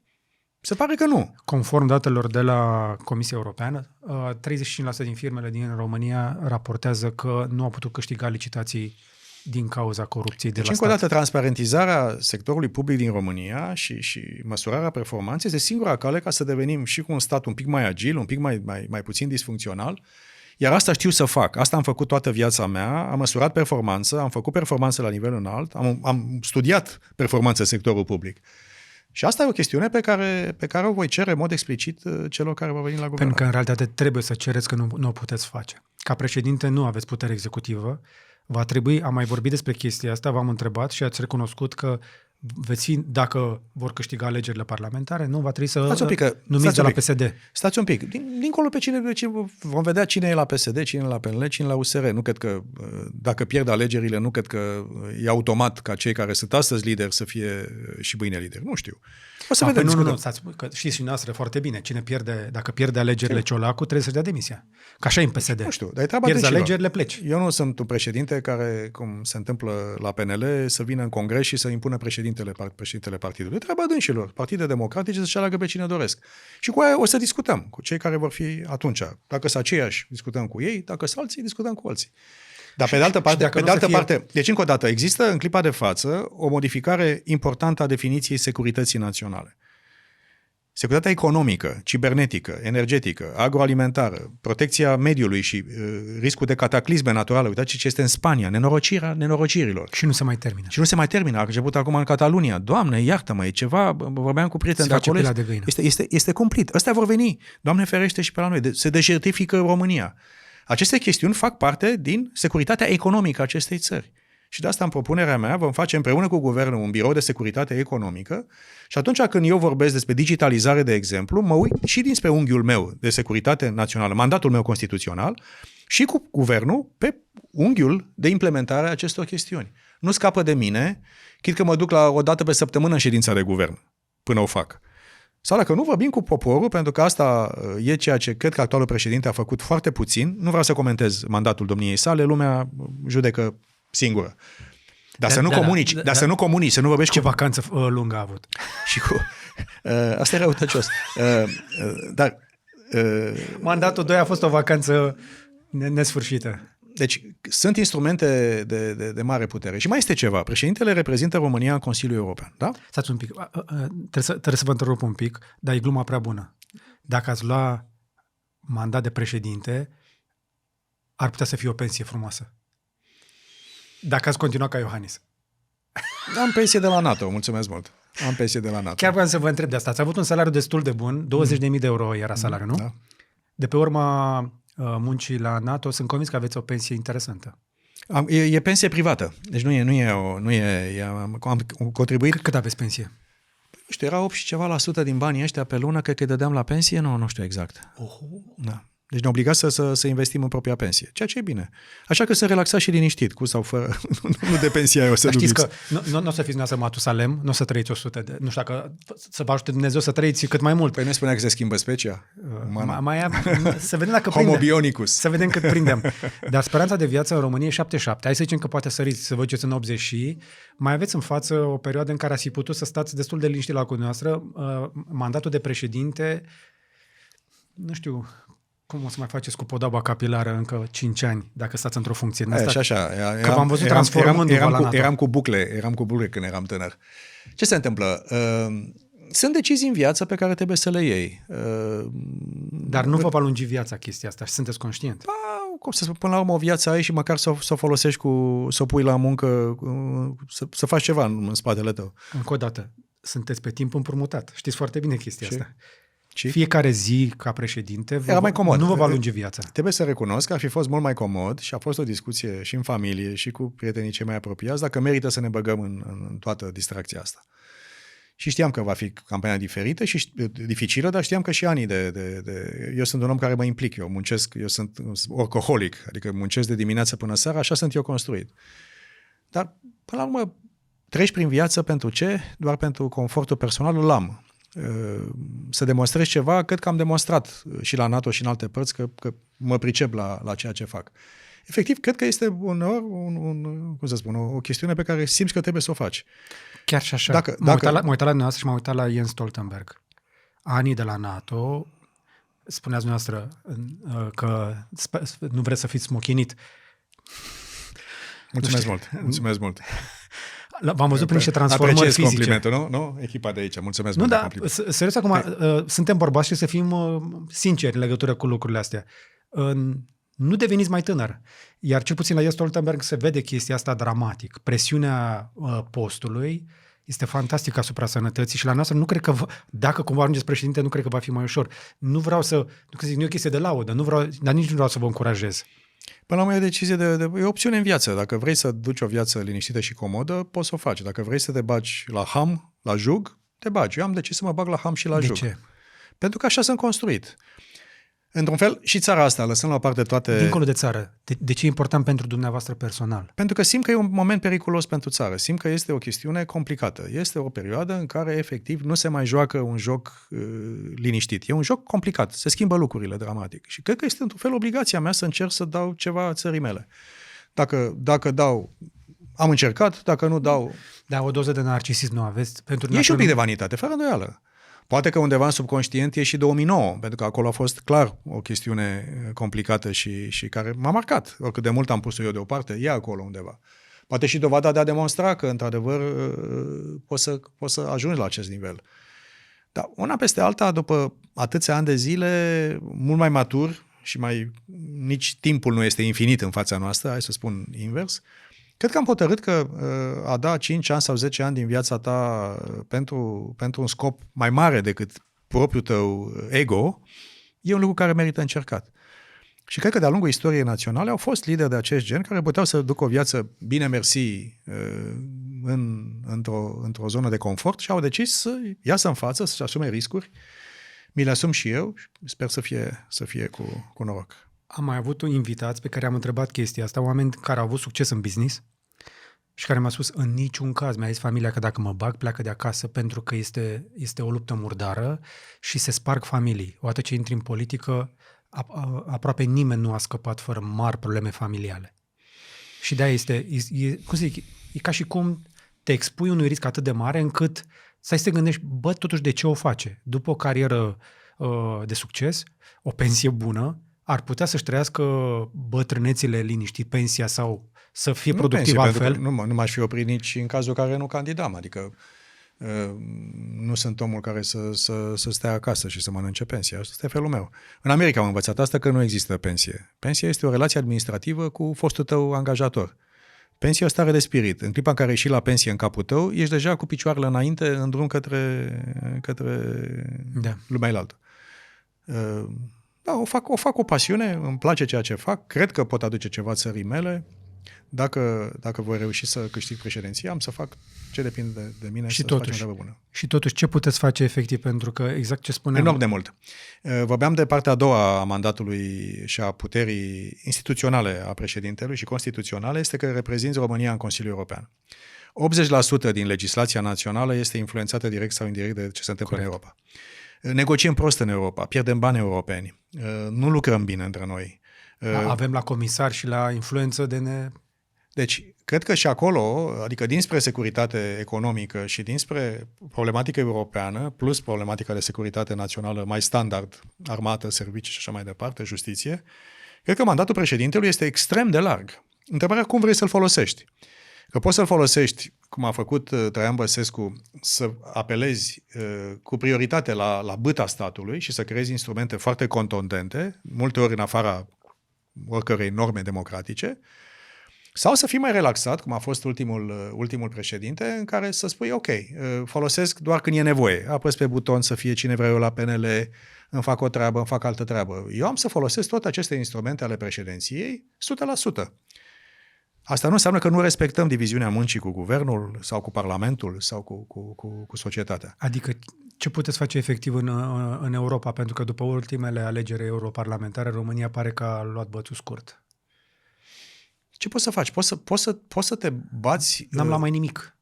Păi, asta este. Dacă cei care ne reprezintă asta au putut să facă. Dar cred că un președinte cu calibru și experiența mea, cum știu cu toți liderii europeni și cu liderii globali, eu cred că este mult mai ușor să negociem un deal mai bun pentru România, că de fapt asta e frustrarea unei părți importante a populației. Ne simțim în continuare tratați ca fiind de mâna a doua, ne băgați în seamă, Schengen-ul nu e rezolvat. Mi-aduc aminte OECD-ul ăsta, eu am depus cererea în 2004, au trecut 20 de ani, toată lumea a intrat, România n-a intrat. Doamna Lasconi vrea să voteze în Consiliul de Securitate. O să dăm ocazia, pentru că n-a mai fost România în Consiliul de Securitate ca membru nepermanent din 2004, când eram ministru de externe. Trebuie să revenim și acolo. Deci avem de jucat pe plan extern foarte mult, dar nu doar de cum să spun, să te afli în poză și dai mâna cu nu știu cine, efectiv ca să negociezi lucruri importante pentru țara ta, în principal economice și de-abia după aceea politice sau de securitate. Putem considera că România a pierdut, a stagnat sau a câștigat ceva în Europa și la nivel internațional în ultimii 5 ani pe mâna actualei guvernări și actualului președinte? Au fost și lucruri care s-au întâmplat pozitiv. Nu-mi place să dau cu zmoală neagră groasă pe ușa cuiva complet. Au fost și lucruri care în campanii și puteți să o faceți. Vă dau o platformă unde puteți să ziceți. Nu, cred că sunt și lucruri care s-au întâmplat relativ mai bine, adică nu spun că peste tot a mers greșit. Dar ce s-a întâmplat în continuare... Ce puteți zice de bine? De bine spun, de exemplu, acum câțiva ani de zile au crescut salariile pentru medici. A fost un gest bun. N-a fost complet, pentru că trebuia să oferi și condiții de carieră mai transparente pentru tinerii medici, pentru cadrele medicale medii. Deci s-a oferit ceva util, dar n-a fost complet. Și asta de multe ori se întâmplă. Și multe încercări sunt relativ pentru că sistemul e în continuare înțelenit. Pentru că e înțelenit și că nu poți să lucrezi la această chestie. Dar ce s-a întâmplat de fapt este dincolo de faptul că nu suntem în Schengen, că în continuare aflăm de la alții ce trebuie să se întâmple, nu avem niciun fel de inițiativă europeană, niciuna, a noastră. Acolo vreau să ajung. Unde suntem noi? La ce suntem noi relevanți? Părem invizibili în toată discuția asta. Suntem relevanți strategic, avem o geografie excepțional de valoroasă și, într-un fel, liderii noștri s-au culcat pe ureche, dormind pe perna care te leagănă că România e foarte importantă strategic și este. Și că lumea are nevoie de noi. Asta a făcut, într-un fel, să-ți adoarmă simțurile și să nu te mai bați pentru adevărata chestiune, pentru că brânza e pe bani, e vorba despre contracte, despre proiecte, pe unde circulă economic. Iar cea mai mare provocare pentru noi, nu doar tehnologia schimbă umanitatea, dar se schimbă modelul economic. În toată lumea asta, și noi în continuare suntem pe modelul economic în care am fost tractați de UE acum 20 de ani, când am intrat în Euroatlantic, acel model de dezvoltare economică bazată pe tehnologie și capital din exterior și forță de muncă ieftină de la noi este epuizat și, de fapt, mandatul meu va fi despre a schimba și statul român, dar și de a lucra împreună cu sectorul privat, împreună cu toți oamenii din politică și din administrația locală, să vedem care este modelul economic care ni se potrivește acum. Cu reformă instituțională, mai productiv, cu mai multă valoare adăugată, să fii pe lanțul de valoare mai sus. Asta e o chestiune pe care președintele nu o face în mod direct, dar animă conversația și aduce jucătorii în jurul aceleiași mese. Cum putem face chestia asta noi la nivel european și internațional? Pentru că, exact cum ați zis, România este săcătuită de forță de muncă ieftină, viața e scumpă, da? Inflația este mare, oamenii nu mai sunt dispuși să muncească pe bani puțini, pe bună dreptate. Au dreptate. Au oportunități, pot circula, pot să ajungă oriunde. Și asta înseamnă că în momentul acesta, dacă vrei să angajezi un om competent, va trebui să-l plătești bine într-o piață necompetitivă totuși. Trebuie să o spunem pe șleau, adică da, salariile au crescut, cheltuielile cu traiul au crescut, competența și eficiența și toate astea nu au crescut. Dar la nivel european nu suntem singuri care avem problema asta. Nemții sunt într-o criză care abia la început se va aprofunda foarte puternic, pentru că și ei, ca și noi, s-au bazat pe forță de muncă ieftină, mai ales luată de la noi. Și pe energie ieftină de la ruși, și pe faptul că n-au digitalizat la timp, și ei schimbă modelul economic din mers. Vă dau un exemplu. Au început, în sfârșit, după zeci de ani de pierdere de vreme, forajele pentru Neptun Deep în gazele din Marea Neagră. Și nu spun asta decât ca o constatare care trebuie să ne de gândit. La licitația făcută de compania care operează acolo și cu suportul companiei Romgaz de la noi, niciun subcontractor la operație nu este român, nu este o firmă românească. Nu este ok. Apropo de locuri de muncă, apropo de a atrage competențe, apropo de a aduce poate și diaspora românească acasă, că e prima preferință pe care poți să o ai. Inclusiv diaspora basarabeană cu dublă cetățenie, care ar fi foarte binevenit și la noi și evident și în Republica Moldova. După aceea sunt industrii noi, unde trebuie să punem. România are cele mai mari rezerve de grafit din Europa, care fac parte obligatorie din ce înseamnă anozii la baterii. Am putea să fim parte din value chain acolo. Nu o jucăm. Avem în continuare agricultură extensivă, adică producem relativ mult pe marile suprafețe și exportăm neprelucrat. Nu avem industrie de procesare și importăm de nebuni. Avem gaze care traversează, sper eu, România, nu mai în industrie petrochimică aproape deloc. Deci ai o problemă de model economic și dacă reușim să mișcăm inclusiv orașele mai mici, ăsta e planul meu. Zic, ok, Bucureștiul a tras cât a putut după el o zonă limitrofă. Clujul, bravo lor, au tras cât de mult au putut. Oradea, Constanța, Iașu, Brașovul, au tras cât au putut. Dacă vrei să spui întreg potențialul teritoriului și al populației la muncă, trebuie să mergi la nivelul următor. Și atunci și Drăgoviște, și Slatina, și Pașcanu, nu doar Iașu, și Mangalia, nu doar Constanța. Și te duci și investești acolo, împreună cu statul și cu privatul, și să mai ai încă un cap de pod care merge mai departe. Mediul rural. Am 45% din populația României în mediul rural. 31% din copiii de la țară abandonează școala înainte de vreme. Este dezastru.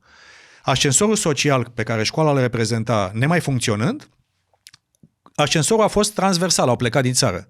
Și ei sunt și în diasporă foarte mânioși pe faptul că au fost, de fapt, alungați din țara lor, pentru că nu aveau condiții. Ce face acolo? De-aia vor să dreneze mlaștină, nu? Sigur. Și pe de altă parte, poți să salvezi fiecare cătun din România? Nu poți. Dar mai sunt comune mai zdravene, unde există un pic de dinamism economic, unde poți să ai o ambulanță bună, o mașină de pompieri, un liceu mai bun, o școală mai bună și să-ți irige la rândul său. Efectiv, cum cad picăturile de ploaie într-o baltă și se duce unda. Noi trebuie să punem teritoriul ăsta la muncă, oamenii la muncă. Și cred că în condițiile în care venim cu un model economic transformat, cu un capital românesc mai mult susținut de ai noștri, controalele și șpăgile sunt pe micul antreprenor român. Procesele sunt infernal de lungi în România. Polonia și-a codificat legislația și au ascultat la jumătate durata proceselor. Nu cele penale, și alea sunt complicate, dar alea civile, alea administrative, alea de litigiu comercial, care țin economia în loc și țin oamenii în loc. Deci sunt lucruri structurale pe care trebuie să le facem. Nu va fi simplu, rezistența va fi mare, nu doar la campanie rezistă împotriva mea pentru că le stric apele și ploile, dar mai ales după va fi foarte, foarte greu. Dar ceea ce vreau să știe lumea și să simte de la mine, în pasiunea pe care o pun și energia pe care o pun, este că sunt aici să încercăm să facem lucrurile mai bine. Cât de mult voi reuși, nu știu. Cu cine? Cu oamenii din partide, cu oamenii din societate, cu mediul privat, cu societatea, cu mediul civic. Deci cum să nu avem oameni cu cine să facem? Eu cunosc partidele din România. Sunt mulți oameni acolo, mai ales din generația mai tânără, care vrea să facă lucrurile diferite. Ok, dacă pierde alegerile prezidențiale Ciolacu, Marcel Ciolacu va trebui să-și dea demisia și va să vină cineva din spate. Se decide dânsii, treaba mea. Eu am candidat cred că la... Cu cine ați vrea să lucrați din PSD? Nu știu, cu oameni competenți și oameni care să fie... Știți partidul ăla? Îl cunosc bine și pe liberali știu bine și pe USR cunosc destul de bine.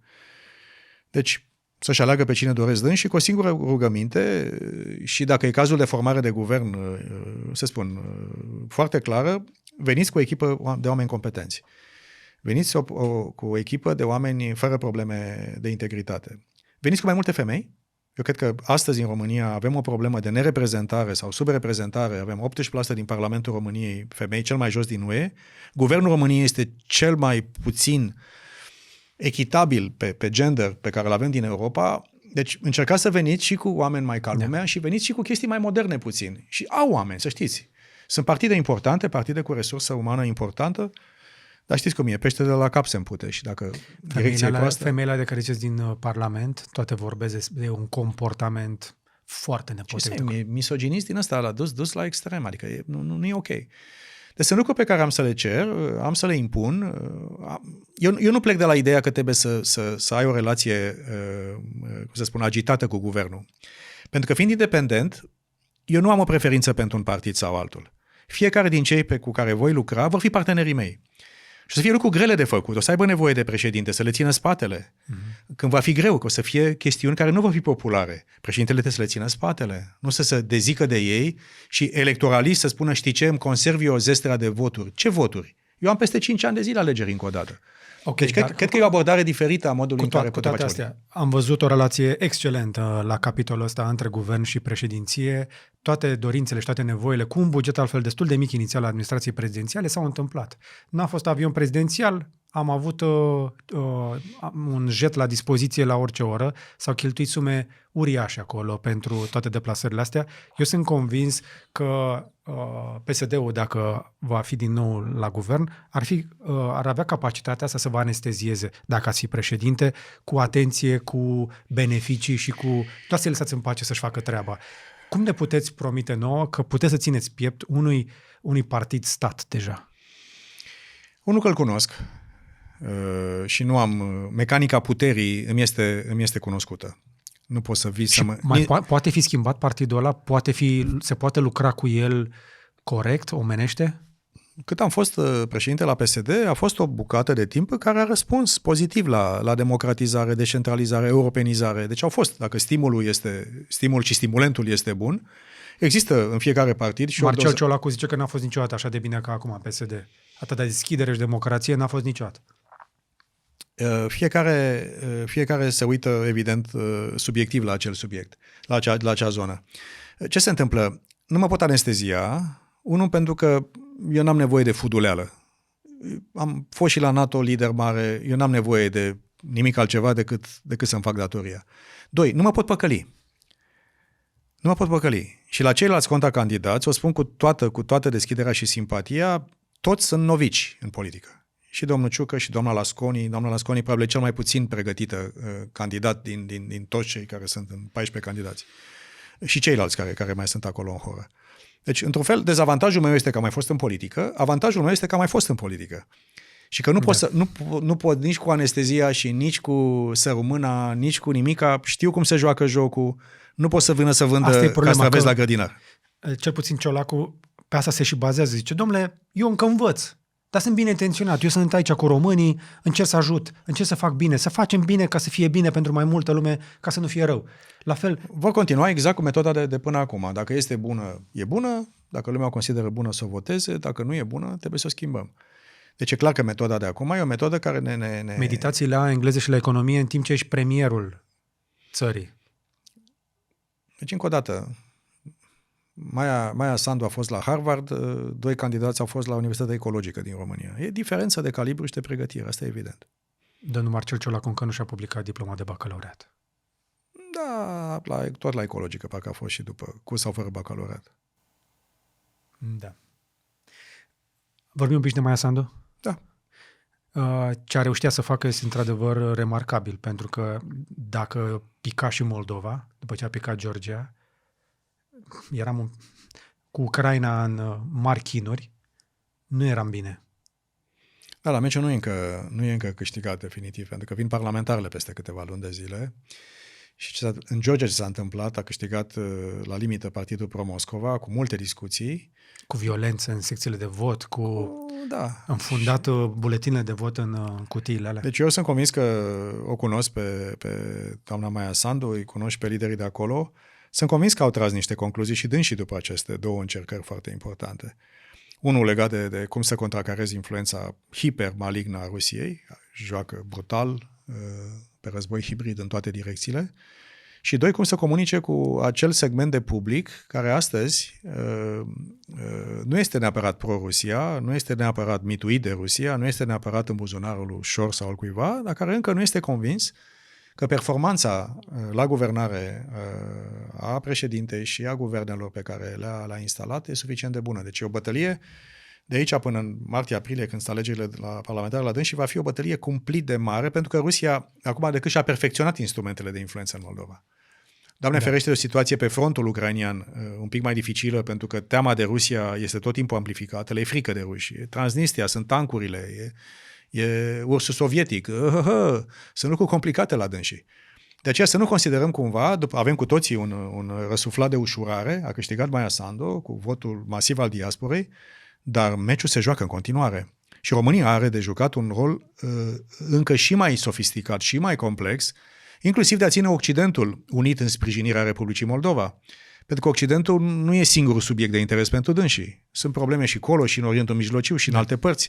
Vine mâine, poimine discuția cu noua administrație. Se întâmplă multe lucruri. Da. Și atunci România va trebui să fie mult mai sofisticată în a ajuta Republica Moldova și acești cetățeni care astăzi încă nu sunt convinși, de drumul european și doi, să ținem Occidentul întotdeauna interesat, motivat și chiar dacă nu este România moț de fiecare dată, să fim siguri că și neamțul și americanul și francezul și polonezul și balticii continuă să-i sprijinim pe acești oameni care ne stau apropiați. Românii nu înțeleg întotdeauna că Republica Moldova nu e plină de români. Românii nu sunt majoritari, adică sunt majoritari, da. Dar nu sunt 50 plus 1. Sunt mai mult, nu, sunt 67, cred că la sută sunt românofoni, să spunem. Românofoni mai degrabă, da, pentru că dar încă o dată trebuie să fim și noi, cu ei... și noi trebuie să înțelegem, de la 1812, când prima dată a plecat Basarabia la Imperiul Țarii și la tot ping-pongul ăsta de-a lungul istoriei, acești oameni, și nu trebuie să-i condamnăm, au trecut prin experimente extrem de complicate, au fost sub dominație rusească și sovietică timp de mult mai mult decât în cea românească în ultimii 200 de ani. Și atunci, de foarte multe ori, faptul că ei vorbesc acasă românește, îi considerăm că gândesc automat ca și noi. Nu, au un specific al dânșilor pe care trebuie să-l respectăm. Se vorbește multă rusă peste tot. Multă rusă. Dar și votanții de limbă rusă sunt interesați de Europa. Asta spun eu. Stoianoglu, l-ați văzut cum vorbește? Vorbește clar că vorbește rusește și bulgară acasă. Soția gândește rusește. Dar fiică sa lucrează... Are cetățenie românească. Și lucrează... Limba română în Basarabia s-a modernizat în acești ani de zile. Incredibil. Mi-aduc aminte, eram înainte de 89 pe la Iași, eram la un hotel și mă uitam la un meci de fotbal, alb-negru televizorul, de la Chișinău, Zimbru-Chișinău cu nu știu cine. Și dă 11 metri arbitru. Și ăla spune, Crainicul, deci era 88 cred că era, pălitură de o sândă. Ăsta era 11 metri. Atât de arhaică era limba română. Și acum, în mare măsură, limba română s-a modernizat, ne-am resincronizat ca bagaj lexical, sunt zeci de mii care au făcut școli la noi. Fenomenul de europenizare, prin românizare, dacă vreți, nu este unul de neglijat. Avem de lucrat la cei care sunt încă românofoni și care sunt în continuare, să zic, încă neconvinși că drumul către Europa sau de România este calea de urmat și cei care nu vorbesc românește acasă. Și ei sunt cetățeni și ei votează. Exact. Și de ei avem nevoie. Sunt foarte mulți acolo în Republica Moldova care acasă nu vorbesc limba română. Sigur. Trebuie să înțelegem chestia asta. Și automat asta nu înseamnă că sunt anti-europeni. Nu. Sunt foarte mulți care și-ar dori o viață europeană, o viață mai prosperă, o viață mai liberă. Și mulți dintre ei au totuși pașaport românesc, sigur, pentru că România le-a dat pașapoarte. Și aici aș fi vrut să vă aduc la un argument și aș vrea să aud părerea noastră în legătură cu asta.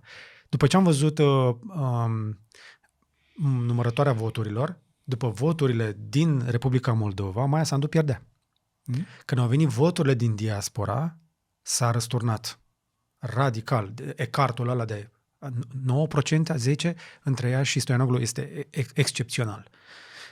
Și mă uitam un pic... A fost mai mică în Republică, n-a fost un scor chiar atât de catastrofal, cred că a fost 52-48 în Republică pentru celălalt și... Da. Și au venit... O seară înainte era...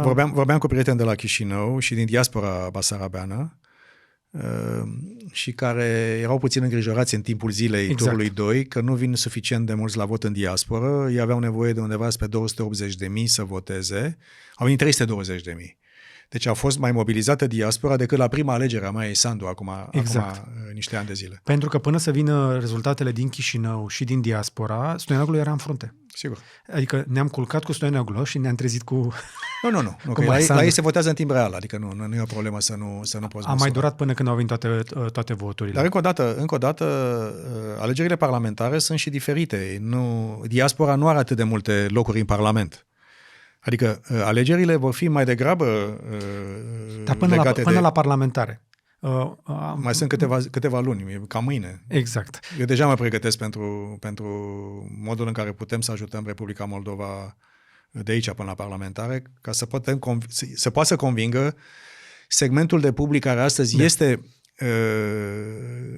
încă în dubiu. Și cred că dacă, nu noi românii, dar în planul Republicii Moldova, dacă reușesc să mai convingă 7-80% din publicul ăsta care e pe muchie, cred că putem să confirmăm direcția pro-europeană și după aia să ne putem ocupa serios de rezolvarea subiectului Transnistrii, fără de care nu vor intra în UE. Da. Deci asta e o poveste să crezi că vor intra fără acest subiect rezolvat. E complicat și el.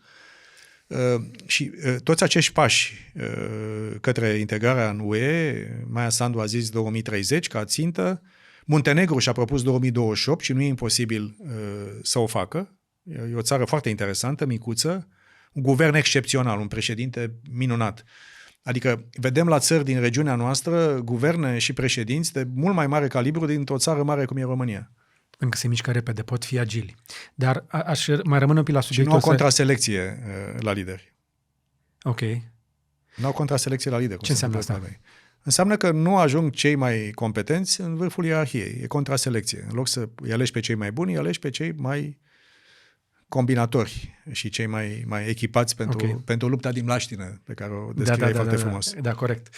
Când vine vorba de Republica Moldova, așadar, ideea pe care voiam să o discut cu noastră este, oare, să ne și mă gândeam cât de important a fost faptul că au ajuns atât de mulți moldoveni în Europa cu pașapoarte românești, care acum au votat la aceste alegeri și au înclinat balanța în favoarea Maia Sandu. Din câte am văzut, 82% din cei din diaspora au votat pentru ea. Practic, vrem sau nu să recunoaștem, cred că v-ați să recunoaștem chestia asta, pașapoartele românești au înclinat balanța.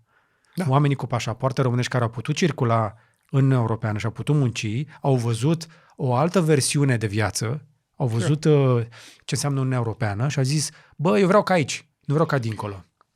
Mi-aduc aminte când era prim-ministru la Chișinău, doamna Natalia Gavriliță, a venit la noi la NATO, am primit-o eu oficial și a spus oficial, și cred că cifrele de acolo sunt cele exacte, că sunt aproape 1,5 milioane de cetățeni basarabeni cu dublă cetățenie.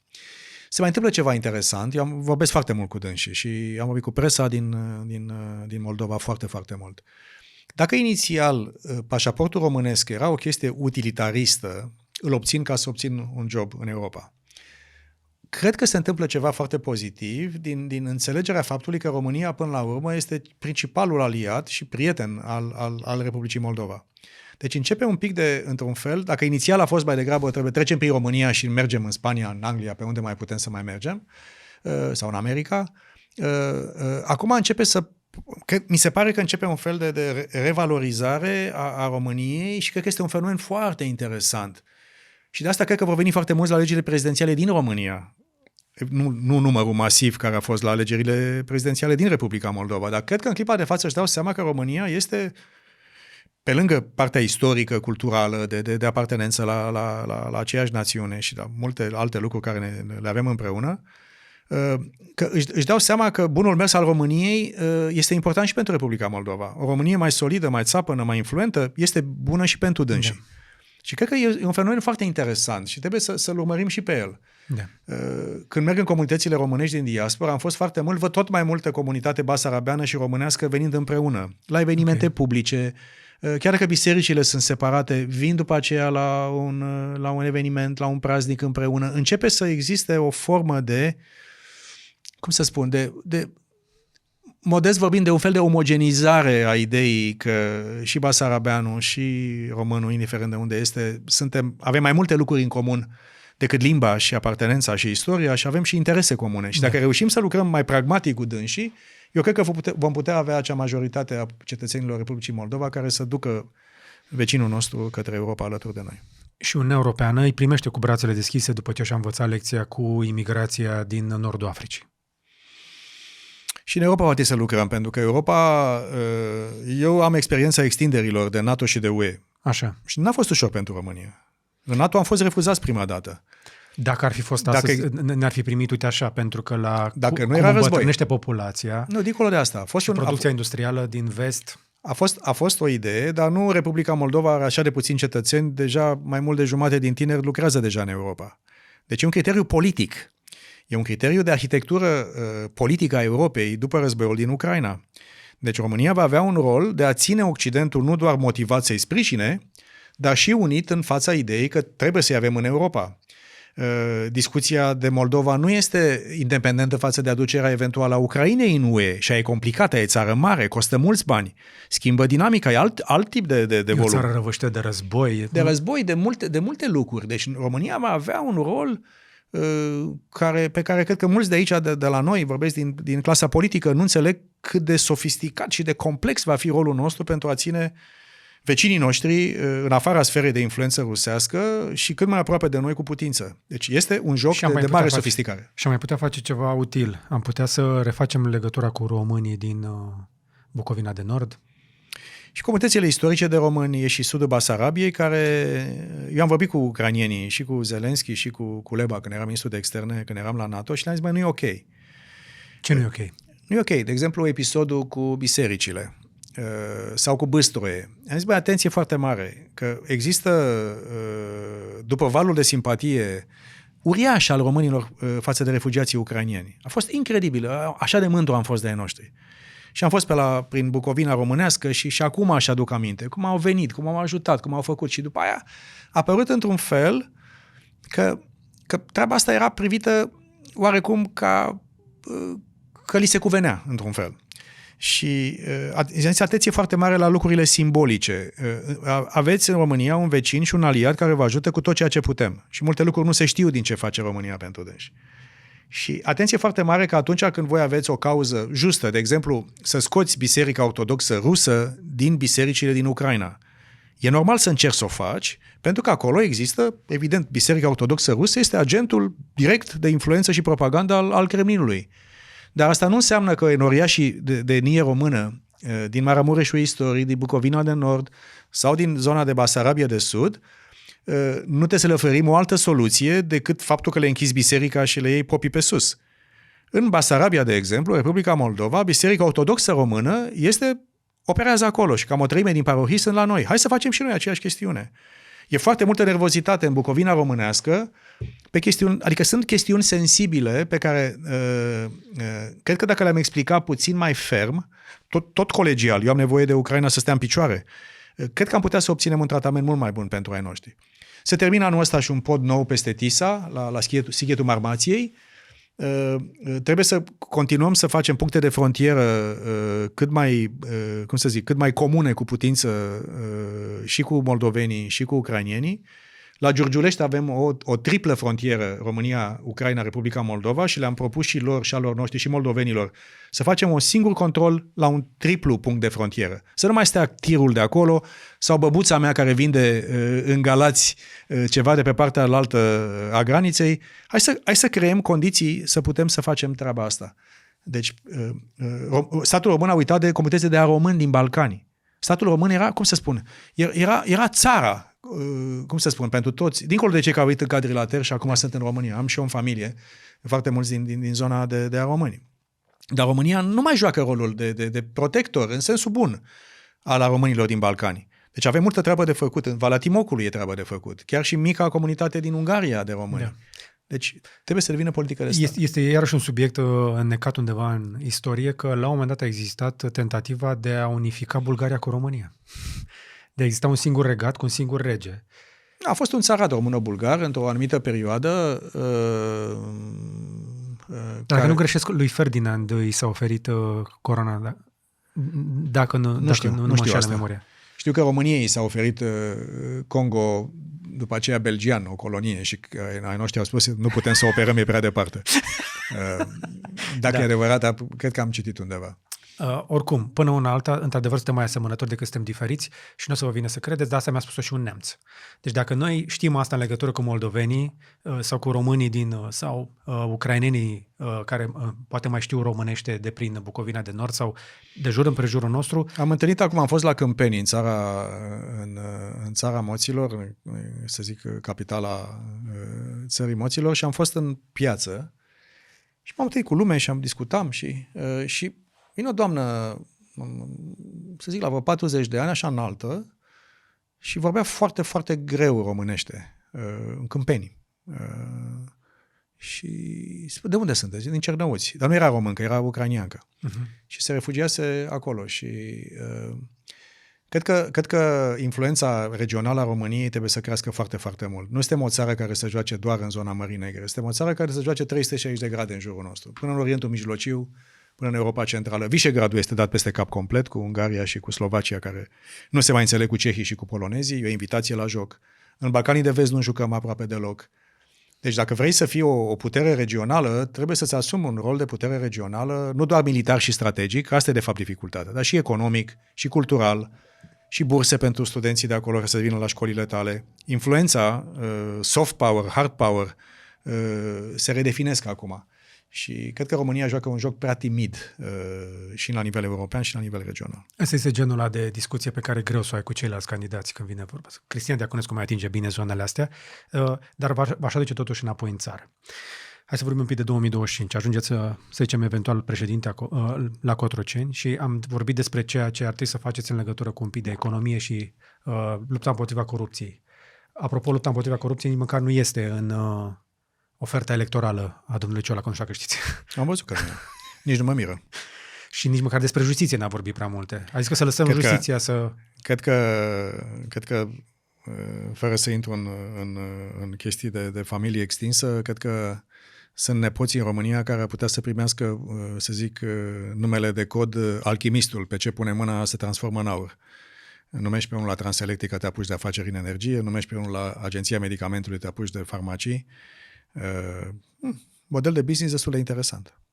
Nu l-a inventat domnul Ciolacu. Nu. Dar îl perfecționează. Da.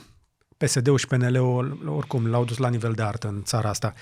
Și totuși, am vorbit împreună aici despre faptul că avem mai multe probleme de rezolvat, pe lângă partea asta de economie și de corupție, care, într-adevăr, și de tot sistemul ăsta public care este greoi. M-aș întoarce la o vorbă bună pe care a zis-o Traian Băsescu, că este omul gras în spinarea omului slab. Adică mediul de afaceri este strivit în momentul ăsta de concurența statului. Dar el a dublat, adică el și cu Iohannis au dublat dimensiunea statului român. Adică asta mi se pare, cum să spun, remarcabil. Apropo de hoțul strică hoții, să spui că îl cară pe bună dreptate. Contribuabilul, salariatul, angajatorul sunt cei care duc în spate toate taxele și impozitele din țara asta, nu? Și salariații în general. Dar tu să spui că statul este mult prea umflat și tu să fii cel care îl pompezi și mai tare, mi se pare de-a dreptul remarcabil. Liberalii pe vreme erau cu statul minimal, nu? Da. Într-o vreme. Pe naiba.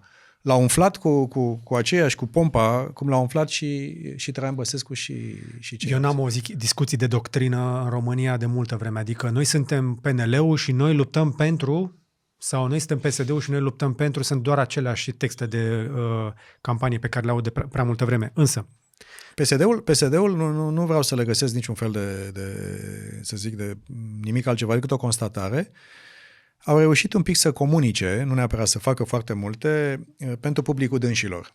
Adică cred că în percepția publică, și de asta PSD-ul încă stă bine în sondaje, stă bine în sondaje, este că într-un fel ei au rămas sau au fost percepuți ca fiind mai aproape de ceea ce și-au spus ei. Creștem pensiile, facem chestiile astea. Asta e pedigriul lor. Cred că liberalii au fost cei care într-un fel, au dezertat și au lăsat locul liber. Așa e. Și bătălia acum pentru zona asta este dată între USR și PNL. Nici USR-ul nu are doctrină economică clară. Da. Jos corupția, sus corupția, cam atât. Nu văd la ei o viziune economică. La liberal, domnul Bolojan... Taxele pe salariul minim, iarăși vor să le scoată. Au câteva idei bune. Au câteva idei, dar nu spun că sunt rele, dar zic că nu pare să fie un proiect economic serios, care înseamnă și cum reformăm statul, și cum lucrăm cu taxele, și cum facem să modificăm modelul economic și industrial. Și atunci, întrebarea este, ca model noastră, ce fel de soluție ați vedea? Pentru că ați fost în PSD, vă considerați socialist? Nu, cred că acum sunt într-o zonă. În viață, cum să spun, eu nu pot fi cadrat într-o pătrățică. Sunt foarte complicat de felul meu și am și convingeri care sunt proprii. Adică nu mă duc, dacă ești la PSD, automat gândești ca cei din socialiștii europeni. Sunt foarte social în politicile sociale, în sensul că mi se pare că ce facem cu copiii de la țară, cu oamenii săraci, cu copiii de romi, este cataclism, efectiv.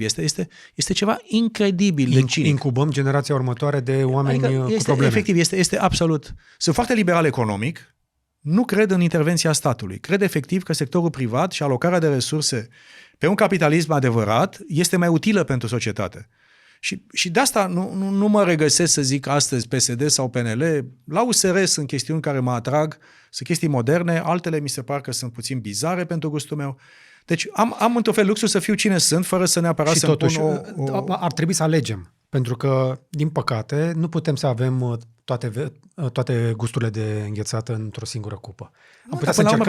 Stați puțin, ideea că președintele României trebuie să fie înrolat ideologic este o greșeală. Președintele României reprezintă poate toată să națiunea. niște direcții, poate să dea niște semnale. În Argentina, Javier Milei a câștigat cu drujba, între ghilimele mână, că nu demolează statul. Dușmanul lui este statul.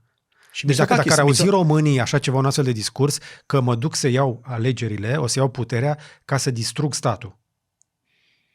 Cine are curaj să zică așa ceva în România, că mă duc acolo ca să dau afară jumătate din angajații de la stat? Ați avea curaj să ziceți vreodată chestia asta în România? Nu, dar să spun că cheltuielile publice, deci cheltuielile cu statul trebuie să scadă dramatic până la jumătate, poți să o faci. Una este să dai oameni afară, alta este să colectezi mai bine taxe, alta este să nu mai pui pile în companiile de stat, că de asta pierde miliarde de euro, pentru că îi pun pe oamenii Știu, ăștia. dar nu știu dacă o putem face cu diplomație și cu Dar nu-i statul ăsta la diplomație. mijloc. Dar nu e la asta la mijloc deloc. Este evident că statul român este disfuncțional pentru că e foarte politizat. Și când spun oprim politizarea până la un nivel, ne apucăm de câteva priorități. Dacă cineva crede că putem să facem asta peste noapte, nu e nici asta credibil. Dar sunt foarte intransigent pe ideea că trebuie să facem statul să devină mai agil, mai suplu, mai puțin costisitor pentru contribuabil Și totuși, și mult mai eficient. încerc să văd cum ați face noastre lucrurile, pentru că nu aud o chestie. Băi, asta este una dintre chestiile alea mari pentru care nu negociez. Aș vrea să întâmple minim asta. Javier Milei așa a câștigat alegerile. Donald Trump propune, spre exemplu, cu Elon Musk, acel Department of Government Efficiency. Nu știu dacă ați auzit strategia lor în care vor să intre în toate instituțiile. Dar și în angajamentul meu pentru România este un birou pentru eficacitatea politicilor publice și nu inspirat de la Musk. E o chestiune pe care o știu. În sensul că introduci criterii de performanță peste tot. Le-ai îndeplinit, stai, n-ai îndeplinit, pleci. Nu știu dacă știți, dar la Musk știți cum funcționează? Dacă ați citit biografia, știți că ăla dă afară, strategia lui este așa: nu ai dat afară destui până nu trebuie să reangajezi 10%. Știu. Dar asta e sector privat pur și dur, libertarien de Silicon Valley și în viața reală și în viața publică dintr-o țară nu merge nici cu drujba lui Milei și nici cu asta lui Musk. Și atunci cum? Cu metodă în care începi să indiguiești către performanță și le limitezi costurile și spui, nu mă interesează, domnule prim-ministru, de unde reduci costurile. Propunerea mea este să am bani ieftini în economie. Asta e propunerea mea.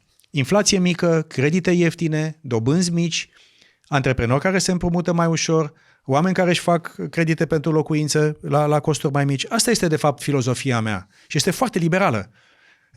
Costuri mici cu statul, eficiență în stat. Acum cine a câștigat alegeri pe reducere de deficite și e mai aproape de casă, Mitsotakis în Grecia. Și într-o țară cum e Grecia, care este foarte complicată, cu sindicate pe bune, cu radicalism în stradă pe bune. La noi sunt blânzi oamenii pe lângă cei acolo. Și a câștigat 2 alegeri. Și vorbesc des cu Mitsotakis, unul cei mai buni premier din Europa. Și l-a întrebat, omule, cum ai câștigat alegerile pe austeritate, adică pe reducerea de cheltuieli? Și-au dat seama majoritatea populației din Grecia că statul ăsta, care consumă atât de multe resurse și banul scump, ne omoară puterea de cumpărare și economia. Și asta este, de fapt, într-un fel un Mitsotakis, mi se pare, ca abordare mai aproape de ceea ce vreau să fac eu cu statul român. Și le spun, performanță, reducem cheltuielile cu statul, vreau bani ieftini, vreau deficite mici și țin disciplinați. Dacă vine PSD-ul cu o formulă care e diferită fiscal față de ce vine PNL-ul într-un alt guvern, e problema dânșilor. Atâta vreme cât e banda aia în care trebuie să te înscrii și în care România aderă la zona euro, redevine o țară cu bani ieftini în economie și imediat se simte și în puterea de cumpărare a pensionarului și în capacitatea antreprenorului de a lua un credit. Uitați-vă câte companii din România nu sunt practic bancabile astăzi. Pentru că pur și simplu este și în zona de piață există o mare discuție. groază de un 2025 cu un TVA la 24% și un euro la peste 5 lei. Eu nu cred că BNR-ul mai poate să mai țină cursul aici. Nu știu dacă ați văzut, dar rezervele de euro încep să scadă. Vând euro într-o veselie ca să țină cursul sub control. Și mai este altceva. Apropo de rolul președintelui. Oamenii aceștia au mers din 2021 la comisie, de când am intrat în procedura de deficit excesiv, cu un plan de restructurare a cheltuielilor publice, da? Mm-hmm. Cu de toate. Da. Mai de acolo. Și s-au angajat ca în 2024, deci astăzi, în ziua asta, să avem un deficit de 2,4% și este 8%. Și atunci întrebarea pe care își o pune și Comisia și piețele financiare, piețele sunt mai importante decât Comisia Europeană. Pentru că piețele te vede, ești vulnerabil, te rade de nu te vezi. Adică, dar și nu e o chestie proporțională, se duce dintr-o dată. Se duce toată dincolo. Și atunci problema când dânsii acum au negociat încă o dată exact același angajament ca în 2021, eu au spus, facem ce am promis în 2021 că facem. Nu-i crede nici naiba la Bruxelles. Deci, încă o dată, cât e gaura? E de 5, deficitul, diferența între cât ne-am angajat și unde am ajuns, e 5%, înseamnă 15 miliarde? Înseamnă mai mult. Minimum 15 miliarde de euro. Uitați-vă și rata de îndatorare, cât de mult plătim aceste lucruri. Și acum banii ăștia trebuie să vină de undeva, pentru că dacă nu începem să-i luăm din străinătate sau în alte părți ca să plătesc salariile... Tot din investiții din sectorul privat trebuie să vină. Și atunci... Se mai termină și PNRR în 2 ani de zile. Scăpăm fără TVA la 24? Fără impozit progresiv? Dacă se face întreg pachetul propus de actualii guvernanți și de guvernul Ciucă și de cel Ciolacu, dacă se țin de aia și ea de la Bruxelles nu cred că se vor ține de cuvânt. Și atunci de unde știți? Pentru că au negociat cu aceiași oameni aceleași condiții și nu s-a întâmplat nimic. Ok. Și atunci va trebui să vină și viitorul președinte, ieși în Consiliul European, stai de vorbă cu toți liderii ceilalți și spui, domne, haide să-i obligi pe ăștia să se țină de cuvânt. Dacă există, mi-e greu să cred că nu vor crește taxele, nu cred că atât de dramatic, pentru că asta ar fi efectiv o chestie practic anticiclică economic. Dar cine ne mai dă bani? De unde mai luăm bani? Pentru că în momentul ăsta... Dacă rămânem finanțabili pe plan extern, încă piețele ne mai împrumută. Dacă, Doamne ferește, se întâmplă ceva, o boacănă internă, gen partide pro-Moscova dominante în Parlament sau ceva de genul ăsta, în politica internă sau ceva extern, te poți trezi că ești junk și că în clipa respectivă nu te mai finanțează piețele financiare. Te duci la FMI și la Comisia Europeană pentru un bailout. Și acolo condițiile o să fie impuse de ceilalți și nu la libere, cum se întâmplă acum. Deci au o problemă de credibilitate foarte mare și de asta le-am spus-o și public, o spun și acum, n-am nevoie doar de un prim-ministru cât mai bun cu putință. Vreau să văd, nu aleg eu, dar veniți cu un ministru de finanțe foarte bun. Cum a fost Anca Dragu, de exemplu, care acum e la Banca Centrală de la Chișinău. Veniți cu cineva care să știe jocul, cineva respectat, cineva influent, să poată să vorbească la agențiile de rating. Mă, stai puțin, că România nu e chiar așa de rău. Îmi fac și eu treaba mea, că știu și eu jocul ăsta. Deci trebuie să vină cu o echipă, la fonduri europene trebuie cineva foarte competent. Pentru că banii din PNRR se termină prin 2026 și după aia acolo vine adevăratul gap de finanțare în România. Când miliardele de la PNRR nu mai vin, și așa nu sunt trași toți, intrăm pe banii europeni obișnuiți, care și ei o să fie dați pe condiții de PNRR, de șansa să-i tragi scade și o să ai un gap de finanțare în economie pe care doar cu sectorul privat poți să o faci și trebuie să găsim de pe acum investiții. Hai să traducem asta în vocabularul de bază. Practic ne lipsesc multe miliarde ca să plătim toate cheltuielile statului, însemnând alocații, pensii, salariile tuturor angajaților, toate cheltuielile statului, nu vor fi anul viitor destui bani pentru a plăti tot. Și de undeva trebuie tăiat. Și asta este atât de simplu. Dacă fiecare dintre noi se uită și își face Excel-ul acasă, își face lista, da, până la leafă, o să vedeți că dacă voi ați fi guvernul, nu o să vă ajungă ori banii de chirie, ori de mâncare, ori de ceva. Și atunci ce faci?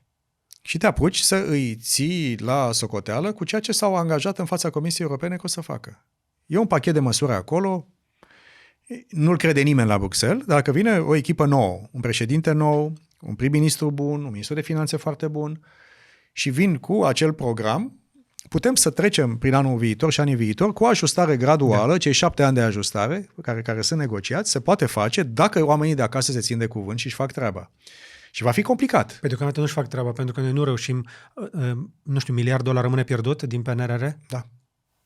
Pe motive că au pus aceiași oameni la companiile de energie. Și acum, pentru miliardul ăsta, chiar nu putem pedepsi pe nimeni, nu plătește nimeni pentru $1 miliard pierdut de țara asta? Doar politic deocamdată. În programul de guvernare PSD-PNL spune extrem de clar că în companiile de stat va fi guvernanța corporatistă, că vor fi oameni selectați independenți pe criterii de performanță, luați textual citesc, din programul de guvernare.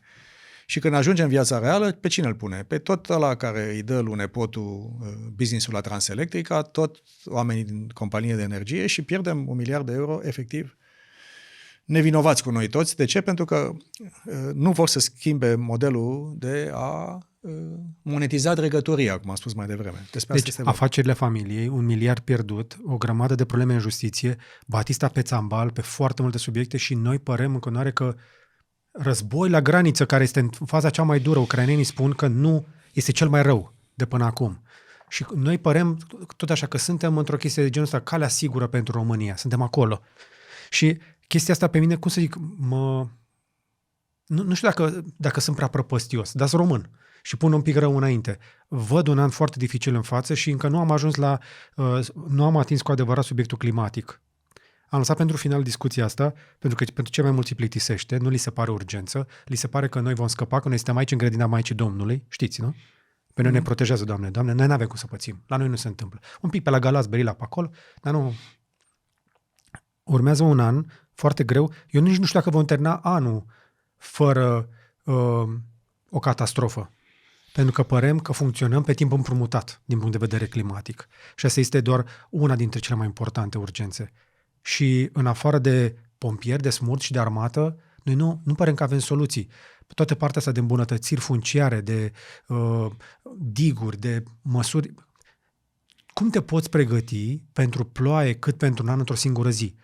România nu are nimic pregătit pentru așa ceva. Noi nu avem nicio soluție și nici nu știu dacă avem vreun plan de interveni într-un astfel de caz. Planuri sunt. Eu am condus reziliența la NATO, care înseamnă și partea de ISU, să zicem, plus tot ce înseamnă reziliența de societate. Și de multă vreme și NATO și UE-ul, mi-aduc aminte, Michel Barnier, actualul premier al Franței, pe care îl cunosc de 1.000.000 de ani, era comisar european pentru dezvoltare regională, când eram eu ministru de externe, și mi-a spus de acolo, atenție foarte mare, din banii europeni investiți în ceea ce înseamnă infrastructura împotriva calamităților naturale. O să vină. Deci omul era, de acum 20 de ani, mai bine, ne spunea aceste lucruri.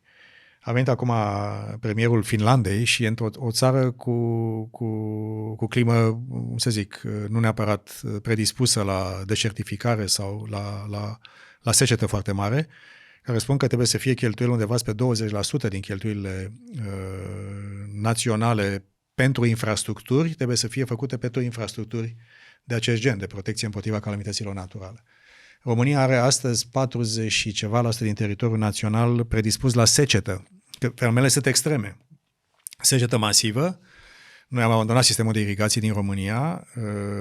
Avem o uriașă birocrație pe la ANIF, pe la toate instituțiile astea și sistemele moderne de irigații pe care noi nu ne pricepem să le facem. Au început acum timid să mai fie ceva de protecție, de păduri de protecție în jurul metropolelor. Macron în Franța a propus acum un an și ceva de zile ca până în 2030 să planteze undeva spre 1 miliard de copaci noi.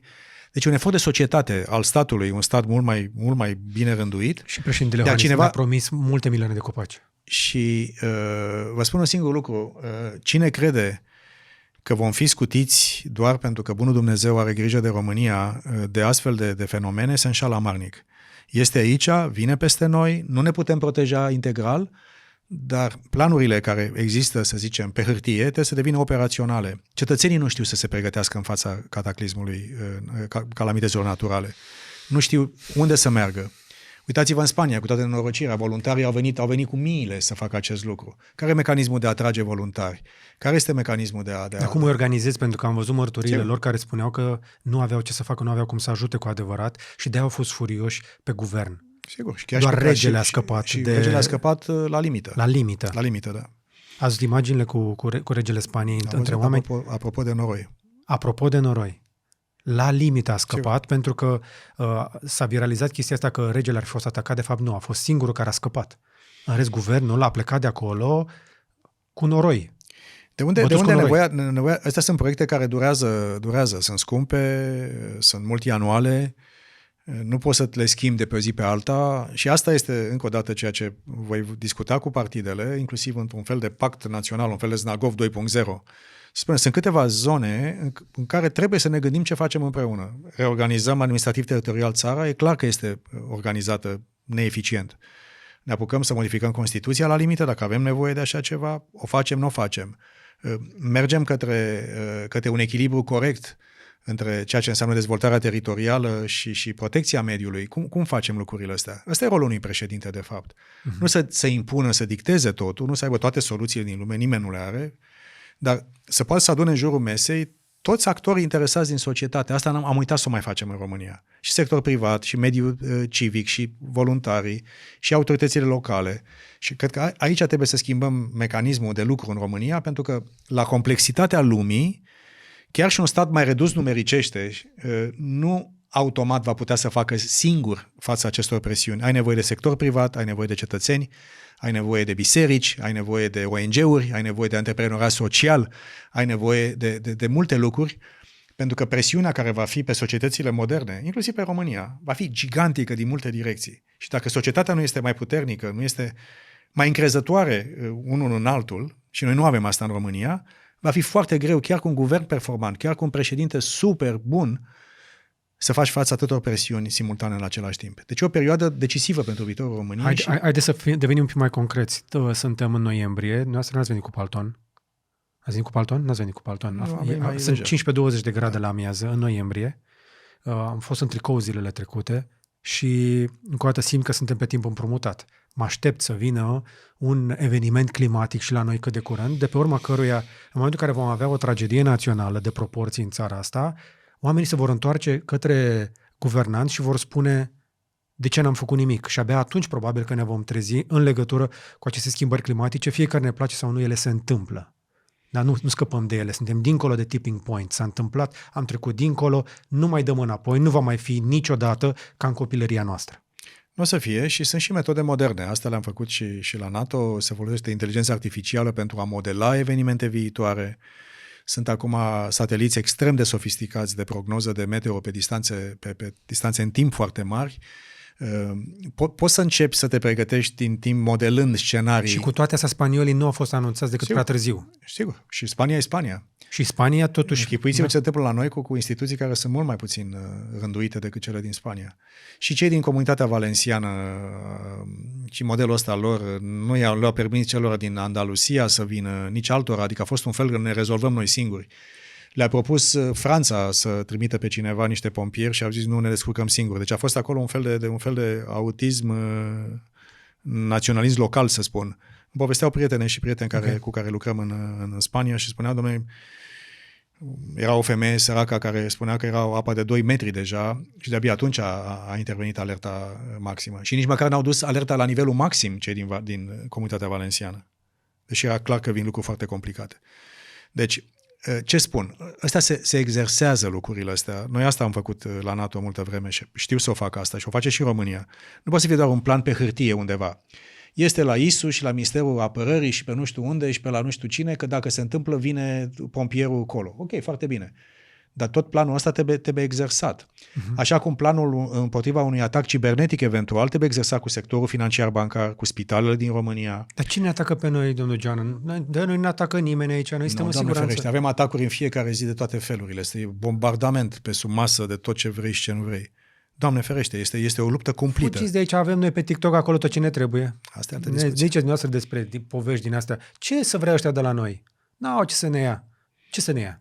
Mi-a zis un prieten o vorbă foarte tare ieri, zice, românii se laudă că toate imperiile au încercat să-i ocupe și și-au rupt căruțele în noroiul românesc. Imperiile au plecat, noroiul a rămas. Inclusiv în apa curată care încearcă să iasă la suprafață. Aș mai da o întrebare bonus la final, că ați deschis discuția despre inteligența artificială și pe aia am lăsat-o chiar ultima. Noastră, ocupându-vă de proiectul Diana de la NATO, ați văzut multe chestii care urmează să vină pe partea de inteligență artificială. Am mai văzut un speech, mult spus, un talk pe care l-a dat la Stanford Eric Schmidt, unul dintre oamenii de bază de la Google. Am lucrat foarte mult cu Eric Schmidt, inclusiv la NATO. Pentru că Eric Schmidt este unul dintre puținii oameni din tehnologie, unul dintre cofondatori, care are, cum îi spune, Arms Dealer's License, e adevărat? Că omul este considerat, din punct de vedere, pe partea de tehnologie, că poate fi furnizor de echipament militar ca să fie totuși auditat, să aibă acces în structuri de genul ăsta. Și este un mare campion al folosirii etice, cu atenție mare la implicațiile etice și în societate ale tehnologiilor. Și tot ceea ce finanțează el din banii lui acum, sunt extrem de multe think tank-uri, ONG-uri. Mi-a zis un lucru foarte interesant când am vorbit ultima dată la NATO, apropo de utilizarea etică a inteligenței artificiale, adică să nu ia razna să ne trezim că algoritmii vorbesc între dânsii și își dezvoltă propria conștiință și ne găsesc pe noi, oamenii, ca fiind dușmanul principal. Până la dușmanul principal, toate celelalte s-au întâmplat deja. Și el crede în continuare că atâta vreme cât avem controlul pe algoritm, trebuie să fim siguri că îl construim de la început pentru a fi controlabil și a nu deveni... Apropo, e o româncă, Luciana Maria Accente, care a lucrat și în grupul nostru de advisors la NATO. E considerată cea mai bună expert pe folosirea etică a inteligenței artificiale. Lucrează la Londra și la Cambridge. E o femeie deosebită și o prietenă foarte bună. Ce se întâmplă? România este departe de a juca jocul ăsta. La Diana, la noi, adică unde a fost la NATO, România a avut, și o spun asta cu tristețe pentru că am încercat să ajut cât de mult am putut, doar 2 mici centre de testare, nu ceva mai elaborat, ceva pe AI într-adevăr de la Politehnica din București, dar foarte modest, mai mult pe o promisiune de proiect decât pe un proiect real, și ceva la INCAS, la cercetarea pentru aerospațial de la fosta turbomecanică de aici din București. În România nici măcar azi nu știm care este agenția care reglementează AI-ul, cui o arandăm. Deci suntem atât de mult în spatele acestei conversații. Noi nu avem un AI czar, noi nu avem un secretar pe tehnologie. Și trebuie să avem pe cineva care să fie un fel de Chief Innovation czar, dacă vrei, care să uite și la AI și la biotehnologie. Și ea vine din asta. Se fac acum noi materiale, se inventează în timp ce vorbim, materiale care vor înlocui materialele din tabloul Mendeleev. Okay. Se te ții atunci a revoluție industrială și modificare în societate, când vin astea și vin. Deci avem nevoie măcar să înțelegem fenomenul și mi-e teamă că cei de acasă, din motive legate de faptul că fie nu sunt pregătiți, fie nu sunt interesați, fie spun lasă că o rezolvă americanii și cu Bruxelles, nu e așa. Fiecare țară trebuie să se pregătească pentru o revoluție incredibil de puternică. Dar Eric Schmidt vorbește despre faptul că până la sfârșitul lui 2024 vom avea agenți. Astăzi, în pregătirea interviului, ca să-mi fac research-ul, am folosit un astfel de agent și în timp ce am dat căutarea, nu a dat un Google, scria reasoning.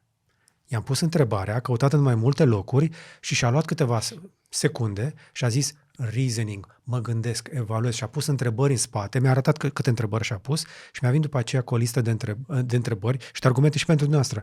O parte din research-ul pentru astăzi l-am făcut cu un astfel de agent antrenat pentru interviu. Lucrez cu el, îl construiesc de mai multă vreme. Dar face și foarte mult bine AI-ul. Să vorbim oamenilor și de partea pozitivă. Se întâmplă lucruri bune și în medicină. Acolo vreau să ajung. Adică nu totul e negativ despre AI, că dacă fugim de el și ne speriem de el oricum vine. Și te trezește nepregătit ca societate și ca economie. Eu nu-mi permit cheltuielile unei televiziuni, după cum vedeți, v-ați dat seama când ați venit aici, că a durat un pic până ne-am așezat, dar îmi permit un abonament de inteligență artificială și mi-am antrenat un astfel de agent care să-mi fie documentarist și asistent. Și stăteam și mă gândeam, dar dacă eu pot să dau $20 pe chestia asta, pe o lună, de ce nu ar face și instituțiile statului? De ce nu ar face inclusiv președintele? De ce? Este deja, se aplică, vorbeam de școala mea de administrație publică din Franța, la Ministerul Funcțiunii Publice din Franța, toți angajații sunt încurajați, nu îi obligă, și le plătește statul francez un astfel de ChatGPT sau o formulă. Și atunci oamenii ce spun? Dacă funcționarul degrevează și dă mașinii algoritmului partea repetitivă, partea birocratică și rezolvă multe întrebări, își eliberează timp pentru a lucra cu cetățenii, pentru a rezolva probleme noi. Și în clipa de față există în guvernul britanic, există un ministru junior, cum e la dâns, și un ministru plin și un ministru mai de rang 2, care se ocupă de tot ce înseamnă AI în administrația statului britanic. Apropo, Marea Britanie, cu 67 de milioane de oameni cât sunt, au undeva la 500 ceva de mii de funcționari cu toții. Polonia, o țară de 40 ceva de milioane, dublu și ceva față de România, cred că undeva spre 600 de mii. Franța, care este mama birocrației, de la Colbert, ei au învățat, acolo am făcut asta, în clipa de față folosește AI în toată funcțiunea publică de la dânsii. Deci, până la mai de voință politică, tehnologie există. Dacă vrei să transparentizezi, să digitalizezi, să cadastrezi țara, România nu are cadastru terminat nici astăzi, este ceva incredibil, evul mediu întârziat. Dacă vrei, într-adevăr, să ai procese mai scurte în România, cum să spun, codifică legislația, să nu mai fie procurorul sau polițistul să se uite pe 5 legi care se aplică simultan acelei spețe și normal că vine interesul de a alege legea cea mai favorabilă. Sunt lucruri elementare pe care statele moderne le fac.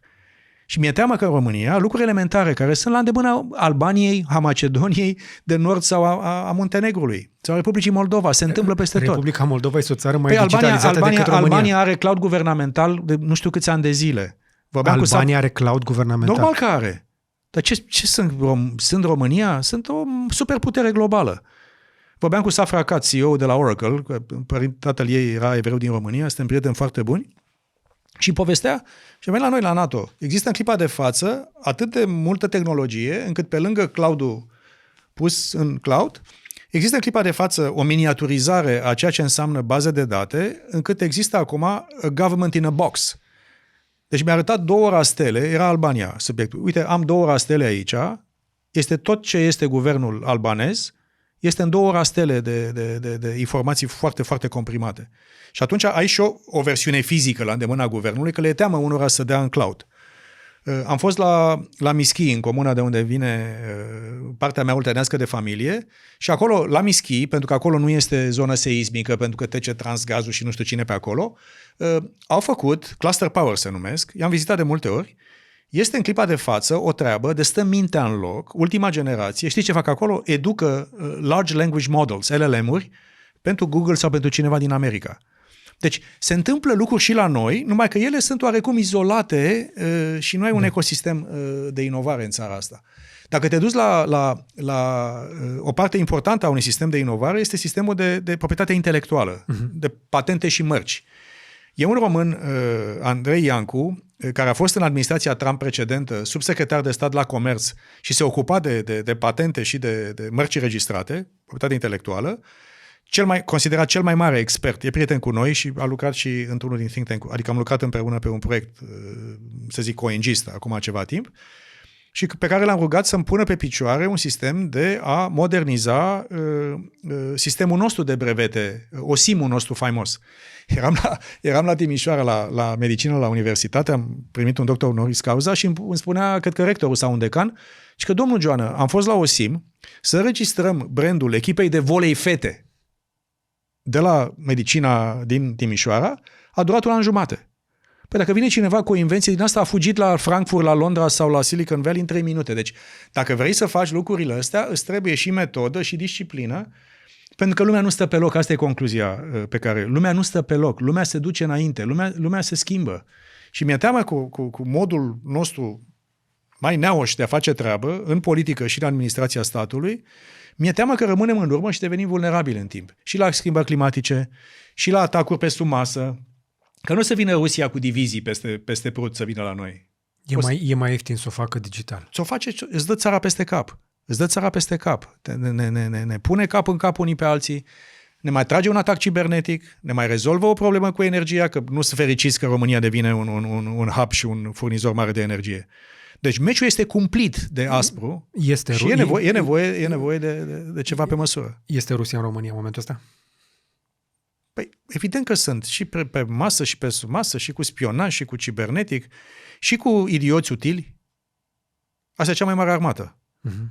Cu toate astea, noi nu vorbim nicăieri despre influența Rusiei din România. Nicăieri nu se vorbește despre chestia asta. La mine, în campania mea, apropo de compromitere, chiar s-a folosit. Și operațiunea de acum ceva timp care a fost amprente de peste tot care sunt făcute din exterior. Dacă tot ați deschis asta, era să uit întrebarea asta. V-ați mai gândit un pic că îi cere scuze lui Attila Birol? După ce văd... Deci n-am niciun fel de problemă cu el personală. N-am și nici nu cred că este o chestie de rea intenție premeditate din partea lui. Operațiunea din care a făcut el parte, chiar dacă bucata lui probabil că a fost făcută, cred eu, nu știu, în condiții, sper, ok, operațiunea a fost foarte dubioasă. Întreaga operațiune a fost dubioasă și aștept răspuns și de la ai noștri și de pe afară. O să mai așteptați. Nu, după alegeri sunt convins. După alegeri încep să vină răspunsurile. Și cu Nordisul, și cu aia, și o să vedeți cum încep să apară răspunsurile peste tot. La final vreau să vă mai mulțumesc pentru ceva de care nu știu dacă știți. Dar vreau să vă întreb dacă e adevărat, nu știu dacă v-am întrebat asta, e adevărat că ați vorbit cu Simeon în 2004, cam prin luna noiembrie, pentru un jurnalist arestat în graniță? Da. Guess who? Guess who? Și cum a fost discuția aia? Pentru că am stat totuși în arest 72 de ore pe muchie. N-am știu că era vorba despre tine. Nu. Am vorbit cu Simeon avea o vilă, cred că a guvernului sau a familiei, nu mi-au seama, undeva la munte. Îmi aminte că era și un telescaun frumos. Au munți frumoși bulgari și schi ca lumea. Și sunt mulți români care merg la Bansko. Acolo i-am spus, un tip deosebit, un tip foarte frumos. N-am știu că e vorba despre tine. Am mai scos câțiva jurnaliști din Turkmenistan. Eram la OSCE și era, să zic, liderul țării respective, evident, foarte autoritar. Și aveam temă, erau vreo 3 sau 4 jurnaliști și dizidenți politici care erau sub arest. Și mă gândeam cum să-l iau eu pe ăsta, să pot să-mi obțin treaba, știi? Și intru și era un palat prezidențial superb, era un zid pe care curgea o cascadă de asta subtilă, o clădire superbă, rotundă, foarte frumos făcut, știi? Și zic, domnul președinte, Doamne, ce minunăție aveți aici. Da, asta am făcut-o cu Buigu, asta am făcut-o cu turcii. Și ce vine mie inspirația mea de român trecut prin sistemul vechi? Zice, doamne, vreau să vă spun ceva. Și Ceaușescu ar fi fost invidios pe dumneavoastră. Oh. Mamă, ăla... Știi cum? Om avea în Piața Mare o statuie aurită a lui care se învârtea în jurul soarelui. Adică era nu știu ce. Și după această mică introducere am plecat cu dublu numărul de oameni liberați din pușcărie. Pentru cei care nu știu povestea, multă lumea a uitat și pe mine mă bucură chestia asta. Dar n-am știut că ești tu, îți dau cuvântul meu. La momentul ăla a fost un pic de circ aici. Noastră erați... La externe. La externe erați. În 2004, 15 noiembrie, am fost arestat în granița Giurgiu Ruse pentru investigație cu camera ascunsă și am stat în arest din cauza că procurorul șef al Bulgariei, fost boxer, era imposibil de urnit, de convins să-i dea drumul jurnalistului din arest, pentru că era în conflict cu premierul, regele Simeon în cazul ăsta. Și asta, din câte am ajuns la mine informația asta, doar vreau să o confirm, ați încercat să mediați eliberarea jurnalistului român. Îmi pare bine că a fost despre tine. Nu mă surprinde că ești... Ca jurnalist de investigație, tocmai de aia mă supără când aud că un alt jurnalist este pe contrasens, în cazul ăsta cu dumneavoastră. Vom vedea. Sper să fie cum spui tu. Mi-aș dori din toată inima să fie cum spui tu. Dar operațiunea este dubioasă și are amprente rusești peste tot. Surprinzător că doar dumneavoastră sunteți încă o dată ținta acestor manevre. Alții sunt indezirabili prin Moldova și Joana e ținta de serviciu. Dar încă o dată, e o chestiune interesantă. Eu am pielea relativ groasă, pentru că am mai trecut prin sportul ăsta, nu le pun la suflet. Da. Sper că nici familia nu le pune la suflet. Cum se spune? Îi dau cât de mult pot și cât de bine pot. Sper că va fi bine, cred că va fi bine. Și sper să mă invit și după ce câștigăm sau nu câștigăm președinția. Sper să o câștigăm. Acum nu știu, poate...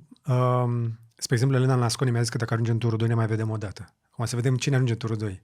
Eu am încercat să o las mai moale cu interviurile cu candidații, pentru că până nu îl aduc, spre exemplu, pe domnul Ciolacu, care în continuare are invitație deschisă, nu-l costă nimic, la fel cum nu va costa nici pe dumneavoastră. Așa vreau să avem această conversație, pentru că nu cred că putem să aflăm cu adevărat ce poate pielea sau atât cât de lasă să aflăm despre el un om, decât într-o discuție mai lungă. Ați avut destule, v-ați văzut la multe podcasturi, prea puțin la televiziuni. Sper că oamenii au să facă un pic mai complicat. Da. În Statele Unite totuși e o discuție la capitolul ăsta despre importanța televiziunilor versus podcasturi. Se pare că la alegerile astea diferența nu o să o facă televiziunile. Oricum o face online în sens larg. Dar la noi încă nu. E aproape, dar încă nu e acolo. E aproape, dar crește. Și apropo de online și o segment de populație care până recent era complet dependent de televizor, începe să aibă o sursă alternativă de informație. Deci nu pleacă din fața televizorului, e o anumită generație, o anumită deprindere, dar încep să aibă surse alternative.